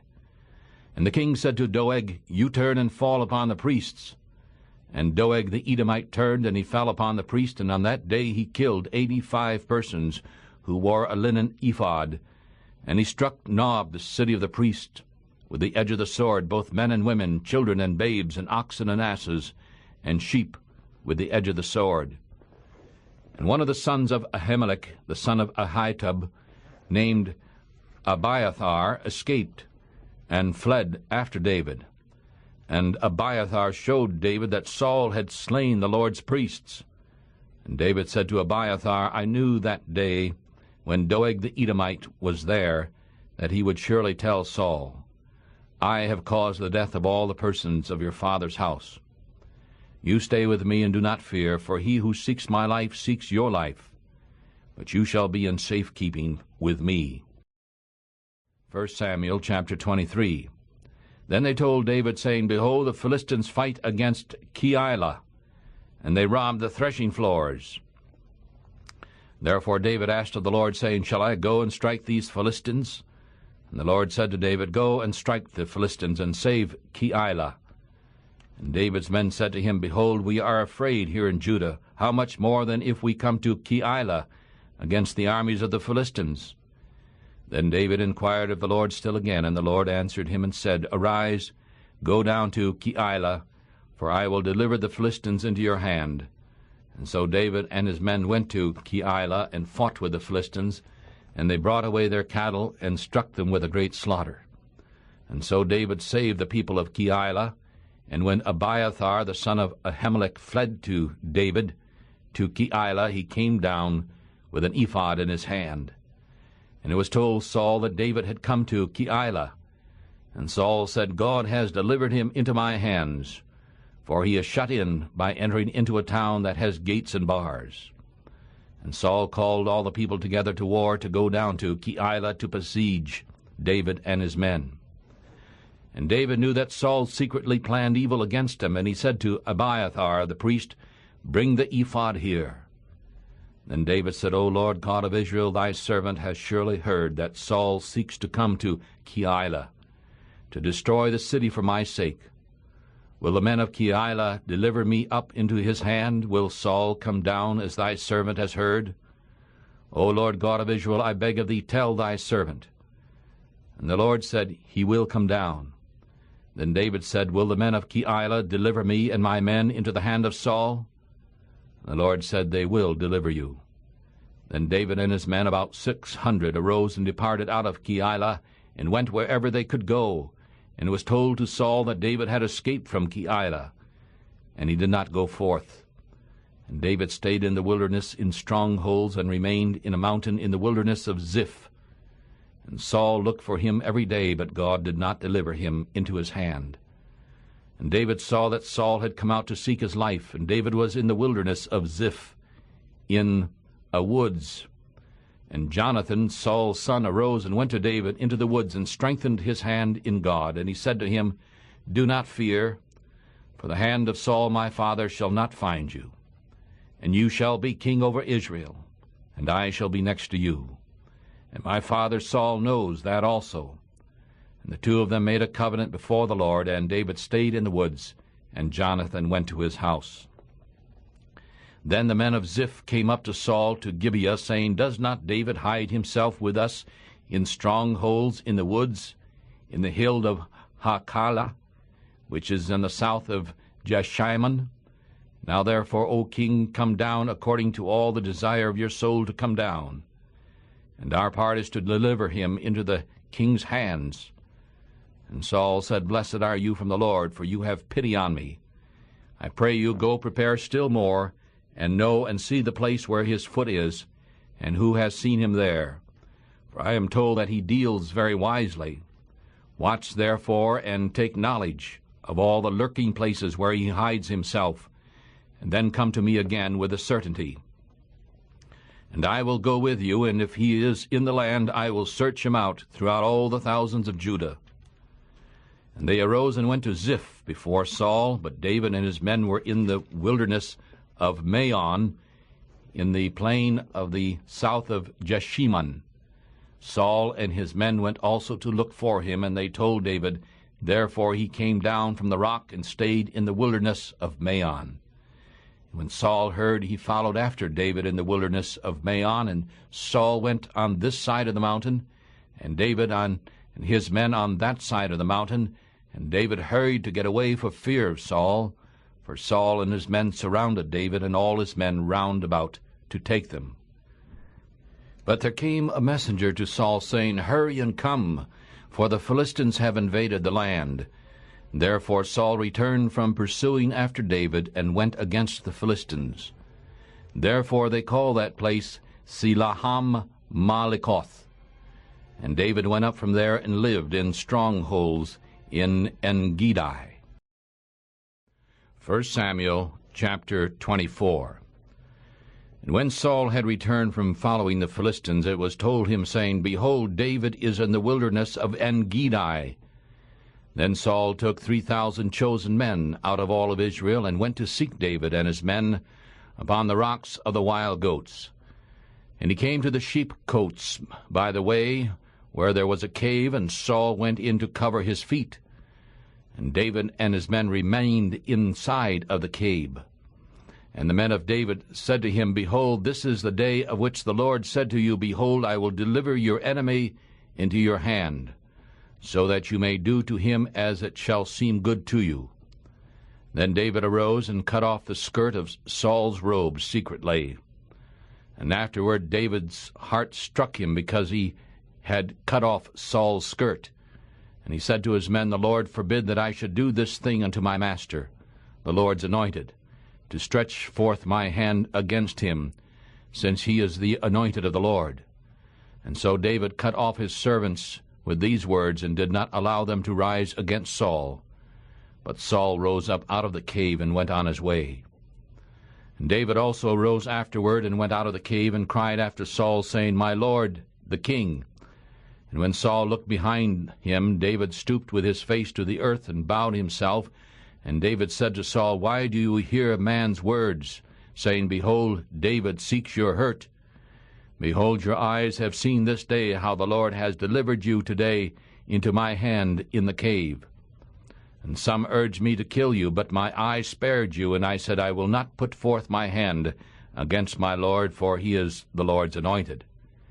Moreover, my father, see the skirt of your robe in my hand. For in that I cut off the skirt of your robe and did not kill you, you know and see that there is neither evil nor transgression in my hand, and I have not sinned against you. Yet you hunt my soul to take it. May the Lord judge between me and you, and may the Lord avenge me of you. but my hand shall not be upon you. As the proverb of the ancients says, wickedness comes forth from the wicked, but my hand shall not be upon you. After whom has the king of Israel come out? After whom do you pursue? After a dead dog? After a flea? May the Lord therefore be judge, and judge between you and me, and see, and plead my cause, and deliver me out of your hand. When David had made an end of speaking these words to Saul, it came to pass that Saul said, Is this your voice, my son David? And Saul lifted up his voice and wept. And he said to David, You are more righteous than I, for you have rewarded me with good, but I have rewarded you with evil. And you have shown this day how you have dealt well with me, because when the Lord had delivered me into your hand, you did not kill me. For if a man finds his enemy, will he let him go completely away? Therefore may the Lord reward good for what you have done to me this day.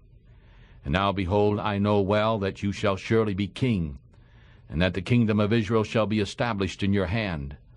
Now swear therefore to me before the Lord that you will not cut off my seed after me, and that you will not destroy my name out of my father's house. And David swore to Saul, and Saul went home, but David and his men went up into the hold. Chapter 25, 1 Samuel chapter 25. And Samuel died, and all the Israelites were gathered together, and lamented him, and buried him in his house at Ramah. And David arose and went down to the wilderness of Paran. And there was a man of Maon, whose possessions were in Carmel. And the man was very great, and had 3,000 sheep and 1,000 goats, and he was shearing his sheep in Carmel. Now the name of the man was Nabal, and the name of his wife was Abigail, and she was a woman of good understanding, of beautiful form. But the man was churlish and evil in his doings, and he was out of the house of Caleb. And David heard in the wilderness that Nabal was shearing his sheep, and David sent out 10 young men. And David said to the young men, Go up to Carmel, and go to Nabal, and greet him in my name. And you shall say this to him who lives prosperously, Peace be unto you, and peace be unto your house, and peace be unto all that you have. And now I have heard that you have shearers. Now we did not hurt your shepherds who were with us, neither was there anything missing to them all the while that they were in Carmel. Ask your young men, and they will tell you. Therefore let the young men find favor in your eyes, for we come in a good day. I pray you give whatever comes to your hand, to your servants, and to your son David. And when David's young men came, they spoke to Nabal according to all those words in the name of David, and stopped. And Nabal answered David's servants and said, Who is David? And who is the son of Jesse? There are many servants nowadays who break away, each one from his master. Shall I then take my bread and my water and my meat that I have killed for my shears, and give it to men about whom I know not where they come from? And so David's young men turned their way, and went again, and came and told him all those things. And David said to his men, Let each man put on his sword. And each one put on his sword, and David also put on his sword. And about 400 men went up after David, and 200 stayed by the stuff. But one of the young men told Abigail, Nabal's wife, saying, Behold, David sent messengers out of the wilderness to greet our master, and he flew upon them. But the men were very good to us, and we were not hurt. Neither did we miss anything as long as we were going to and fro amongst them when we were in the field. They were a wall to us both by night and by day, all the while we were with them keeping the sheep. Now then, know and consider what you will do, for evil is determined against our master and against all his household. For he is a son of Belial, so that a man cannot speak to him. Then Abigail made haste, and took 200 loaves, and 2 bottles of wine, and 5 sheep ready dressed, and 5 measures of parched grain, and 100 clusters of raisins, and laid them on asses.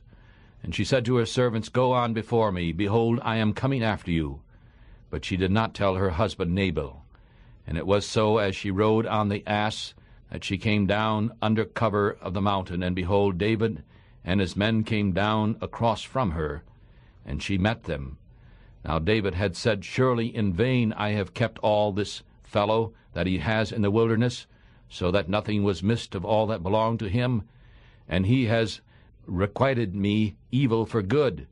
So and more also may God do to the enemies of David, if I leave by the morning light of all that belongs to him any that waters against the wall.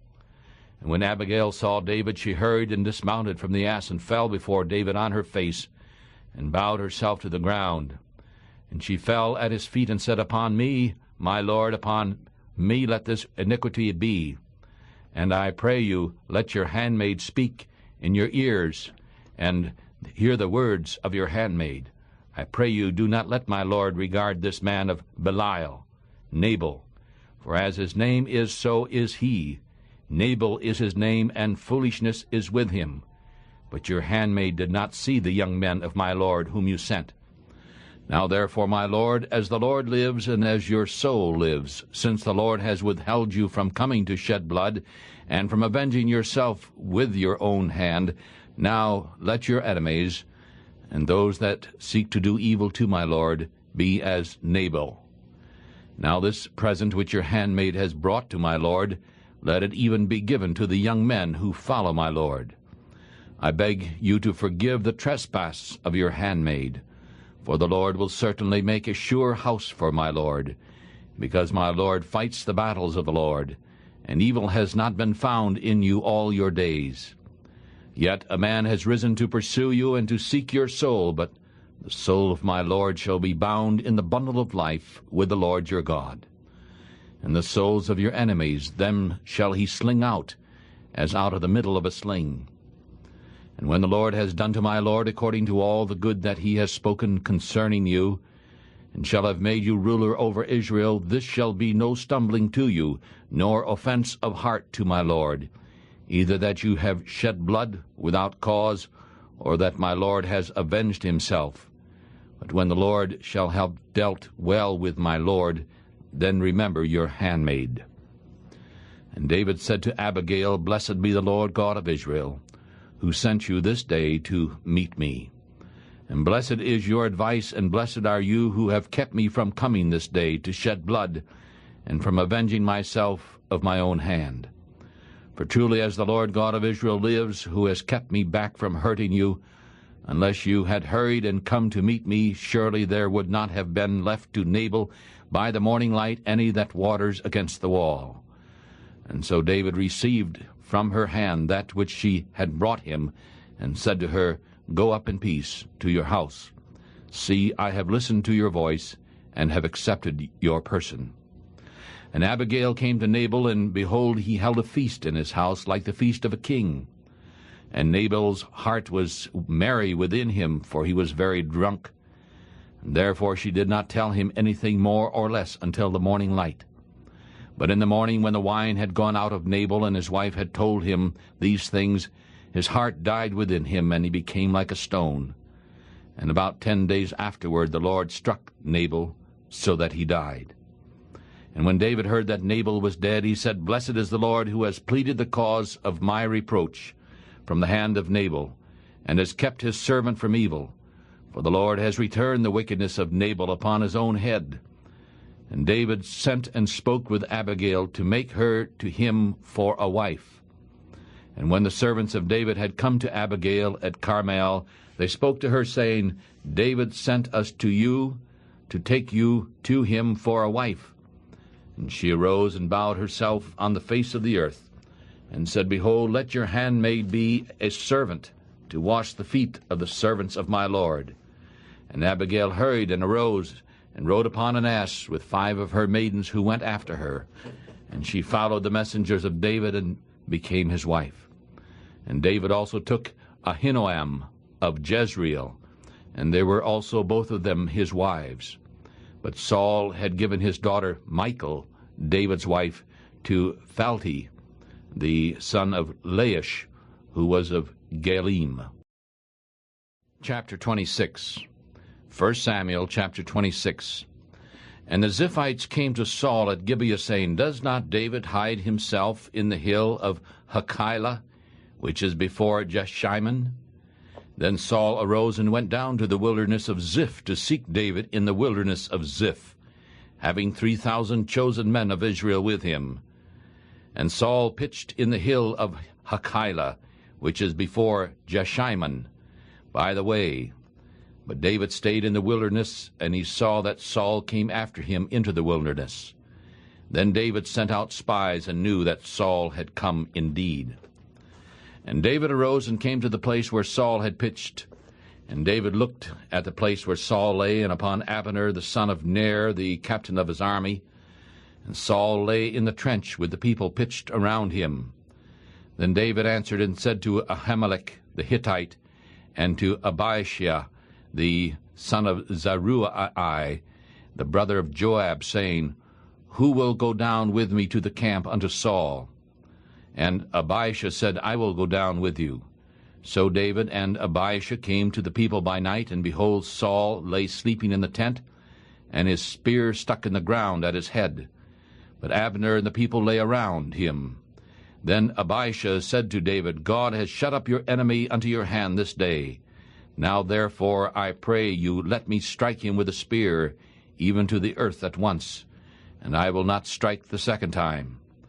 And David said to Abishai, Do not destroy him, for who can stretch forth his hand against the Lord's anointed, and be guiltless?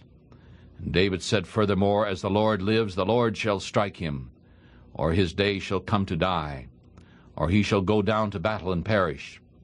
But the Lord forbid that I should stretch forth my hand against the Lord's anointed. But now I pray you, take the spear that is at his head and the cruse of water, and let us go. And so David took the spear and the cruse of water from Saul's head, and they got away, and no man saw nor knew, neither did they awake, for they were all asleep, because a deep sleep from the Lord had fallen upon them.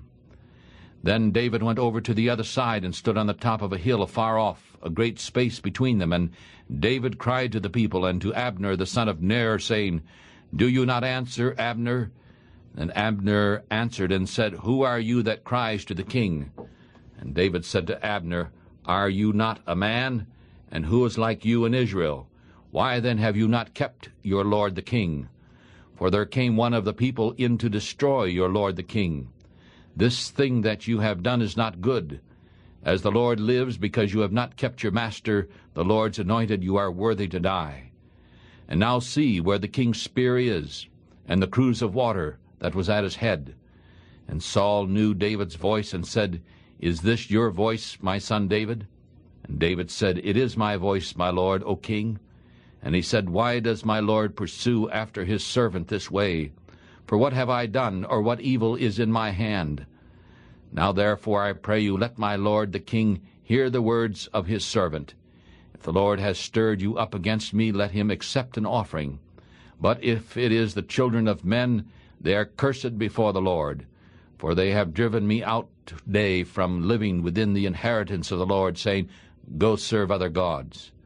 Now therefore let not my blood fall to the earth before the face of the Lord. For the king of Israel has come out to seek a flea, as when one hunts a partridge in the mountains. Then Saul said, I have sinned. Return, my son David, for I will never do you harm any more, because my life was precious in your eyes this day. Behold, I have played the fool, and have greatly erred. And David answered and said, Behold the king's spear, and let one of the young men come over and get it. And may the Lord give to every man his righteousness and his faithfulness. For the Lord delivered you into my hand today, but I would not stretch forth my hand against the Lord's anointed. And behold, as your life was precious in my eye this day, so let my life be precious in the eyes of the Lord, and let him deliver me out of all tribulation. Then Saul said to David, Blessed are you, my son David. You shall both do great things, and also shall still prevail. And so David went on his way, and Saul returned to his place. 1 Samuel chapter 27. And David said in his heart, I shall now perish one day by the hand of Saul. There is nothing better for me than that I should speedily escape into the land of the Philistines. And Saul shall despair of seeking me any more in any border of Israel, and so I shall escape out of his hand. And David arose, and he passed over with the 600 men that were with him to Achish, the son of Maoch, king of Gath. And David lived with Achish of Gath, he and his men, every man with his household, and David with his 2 wives, Ahinoam of Jezreel, and Abigail of Carmel, Nabal's wife. And Saul was told that David had fled to Gath, and he never again looked for him. And David said to Achish, If I have now found grace in your eyes, let them give me a place in some town in the country, so that I may live there. For why should your servant live in the royal city with you? Then Achish gave him Ziklag that day. Therefore Ziklag belongs to the kings of Judah to this day. And the time that David lived in the country of the Philistines was a full year and 4 months. And David and his men went up and invaded the Geshurites, and the Gezrites, and the Amalekites. For those nations were of old the people of the land, as you go to Shur, even to the land of Egypt. And David struck the land, and left neither man nor woman alive, and took away the sheep and the oxen and the asses and the camels and the clothing, and returned and came to Achish. And Achish said, Where have you made a raid today? And David said, Against the south of Judah, and against the south of Jerahmeelite, and against the south of the Kenites. And David saved neither man nor woman alive to bring tidings to Gath, saying, Lest they should tell on us, saying, This is what David did, and so will be his manner all the while he lives in the country of the Philistines. And Achish believed David, saying, He has made his people Israel utterly hate him. Therefore he shall be my servant forever. Chapter 28, 1 Samuel chapter 28. And in those days the Philistines gathered their armies together for war to fight with Israel. And Achish said to David, You surely know that you shall go with me to battle, you and your men. And David said to Achish, Surely you shall know what your servants can do. And Achish said to David, Therefore I will make you keeper of my head forever. Now Samuel was dead, and all Israel had mourned him and buried him in Ramah, even in his own city. And Saul had put away those that had familiar spirits and the wizards out of the land. And the Philistines gathered themselves together and came and pitched in Shunem. And Saul gathered all Israel together, and they pitched in Gilboa. And when Saul saw the army of the Philistines, he was afraid, and his heart greatly trembled. And when Saul inquired of the Lord did not answer him, neither by dreams, nor by Urim, nor by prophets. Then Saul said to his servant, Seek me a woman who has a familiar spirit, so that I may go to her and inquire of her. And her servant said to him, Behold, there is a woman who has a familiar spirit at Endor. And Saul disguised himself and put on other clothing, and he went, and the 2 men went with him. And they came to the woman by night, and he said, I pray you, divine to me by the familiar spirit, and bring me up the man whom I shall name to you. And the woman said, You know what Saul has done, how he has cut off those that have familiar spirits and the wizards out of the land. Why then do you lay a snare for my life to cause me to die? And Saul swore to her by the Lord, saying, As the Lord lives, there shall no punishment happen to you for this thing. Then the woman said, Whom shall I bring up to you? And he said, Bring me up Samuel. And when the woman saw Samuel, she cried with a loud voice. And the woman spoke to Saul, saying, Why have you deceived me? For you are Saul. And the king said to her, Do not be afraid, for what did you see? And the woman said to Saul, I saw gods coming up out of the earth. And he said to her, What is his form? And she said, An old man comes up, and he is covered with a cloak. And Saul said that it was Samuel. And he stooped with his face to the ground, and bowed himself. And Samuel said to Saul, Why have you disturbed me to bring me up? And Saul answered, I am grievously distressed, for the Philistines are warring against me. And God has left me, and does not answer me any more, neither by prophets nor by dreams. Therefore I have called you, so that you may make known to me what I should do. And Samuel said, Why then do you ask me, since the Lord has left you and has become your enemy? And the Lord has done for himself as he spoke by me, for the Lord has torn the kingdom out of your hand, and has given it to your neighbor, to David, because you did not obey the voice of the Lord, nor execute his fierce wrath upon Amalek. Therefore the Lord has done this thing to you now. Moreover, the Lord will also deliver Israel with you into the hand of the Philistines. And tomorrow you and your son shall be with me. And the Lord also shall deliver the army of Israel into the hands of the Philistines. Then Saul immediately fell headlong upon the earth, and was sorely afraid because of the words of Samuel. And there was no strength in him, for he had eaten no bread all day, nor all night. And the woman came to Saul, and saw that he was sorely troubled, and said to him, Behold, your handmaid has obeyed your voice, and I have put my life in my hand, and have listened to your words which you spoke unto me. Now therefore I pray you, listen also to the voice of your handmaid, and let me set a bit of bread before you, and eat, so that you may have strength when you go on your way. But he refused, and said, I will not eat. But his servants together with the woman urged him, and he listened to their voice. And so he arose from the earth and sat upon the bed. And the woman had a fat calf in the house, and she hurried and killed it, and took flour, and kneaded it, and baked unleavened bread with it. And she brought it before Saul and before his servants, and they ate. And then they rose up and went away that night. Chapter 29, 1 Samuel chapter 29. Now the Philistines gathered together all their armies to Aphek, and the Israelites pitched by a fountain which is in Jezreel. And the lords of the Philistines passed on by hundreds and by thousands, but David and his men passed on in the rear with Achish. Then the princes of the Philistines said, What are these Hebrews doing here?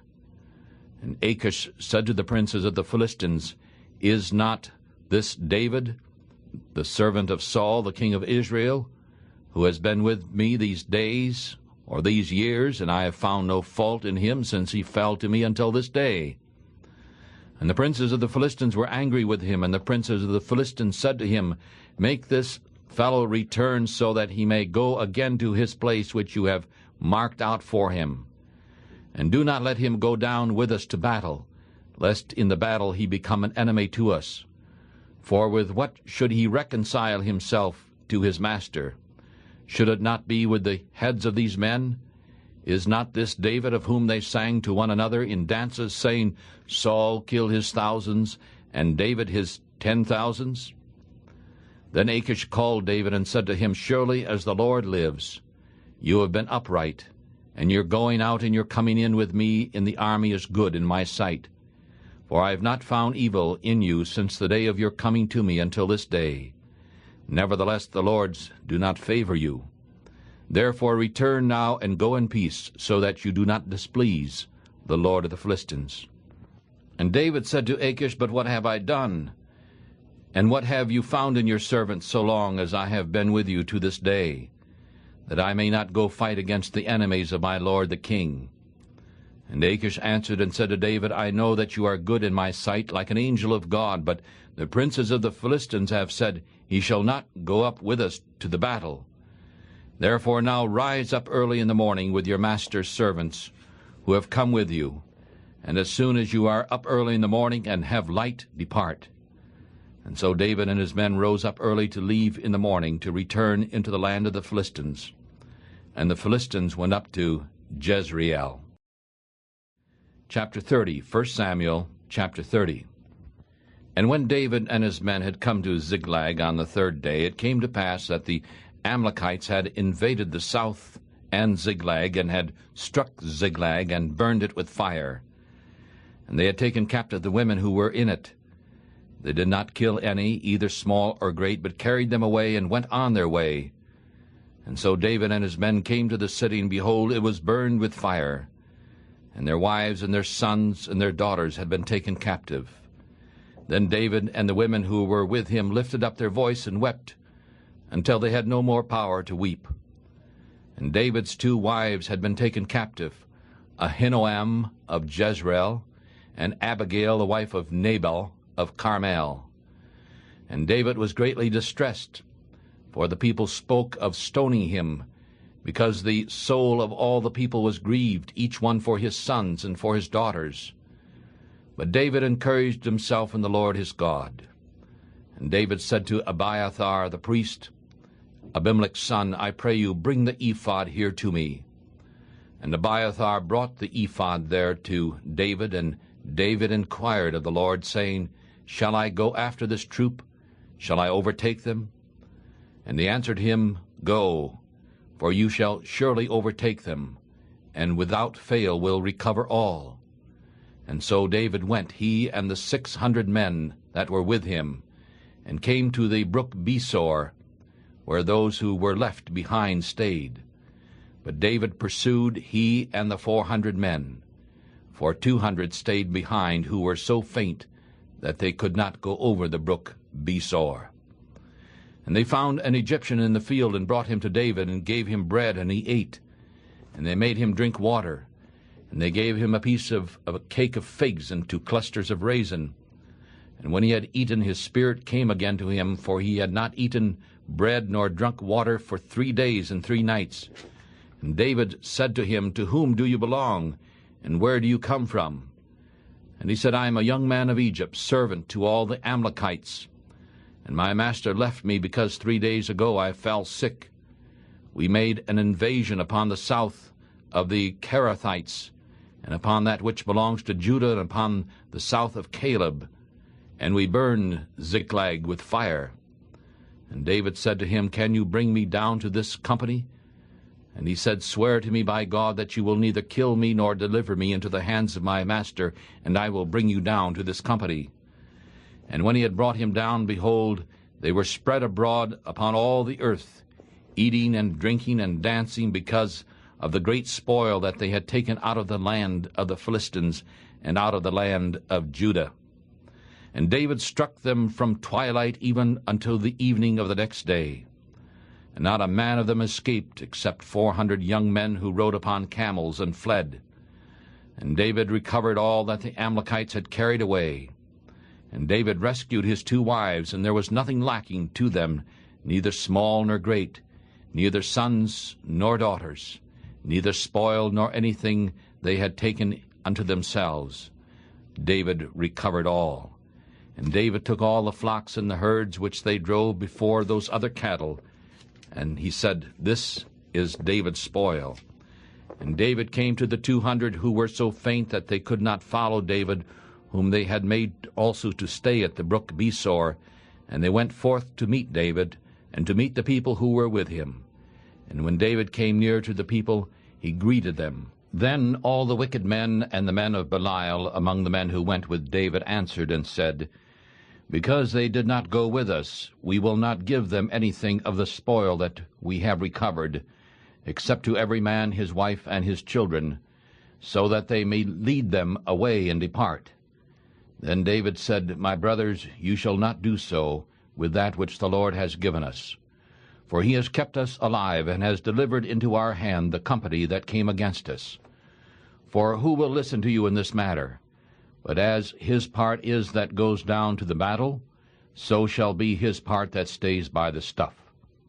They shall divide alike. And from that day forward he made it a statute and an ordinance for Israel unto this day.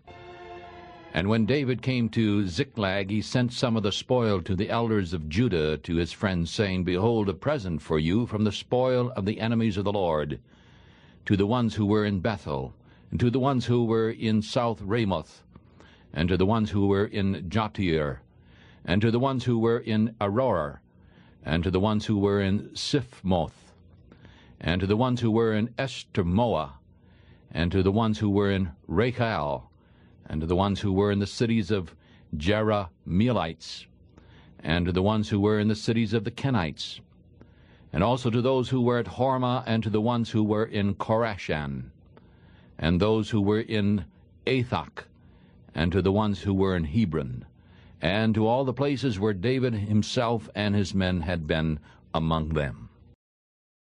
Chapter 31. 1 Samuel chapter 31. Now the Philistines fought against Israel, and the men of Israel fled before the Philistines and fell down in Mount Gilboa. And the Philistines followed hard upon Saul and upon his sons. And the Philistines killed Jonathan, and Abinadab, and Malchishua, Saul's sons. And the battle went sore against Saul, and the archers hit him, and he was sorely wounded by the archers. Then Saul said to his armor-bearer, Draw your sword, and thrust me through with it, lest these uncircumcised ones come and thrust me through, and abuse me. But his armor-bearer would not, for he was very much afraid. Therefore Saul took a sword, and fell upon it. And when his armor-bearer saw that Saul was dead, he fell likewise upon his sword, and died with him. And so Saul died, and his 3 sons, and his armor-bearer, and all his men that same day together.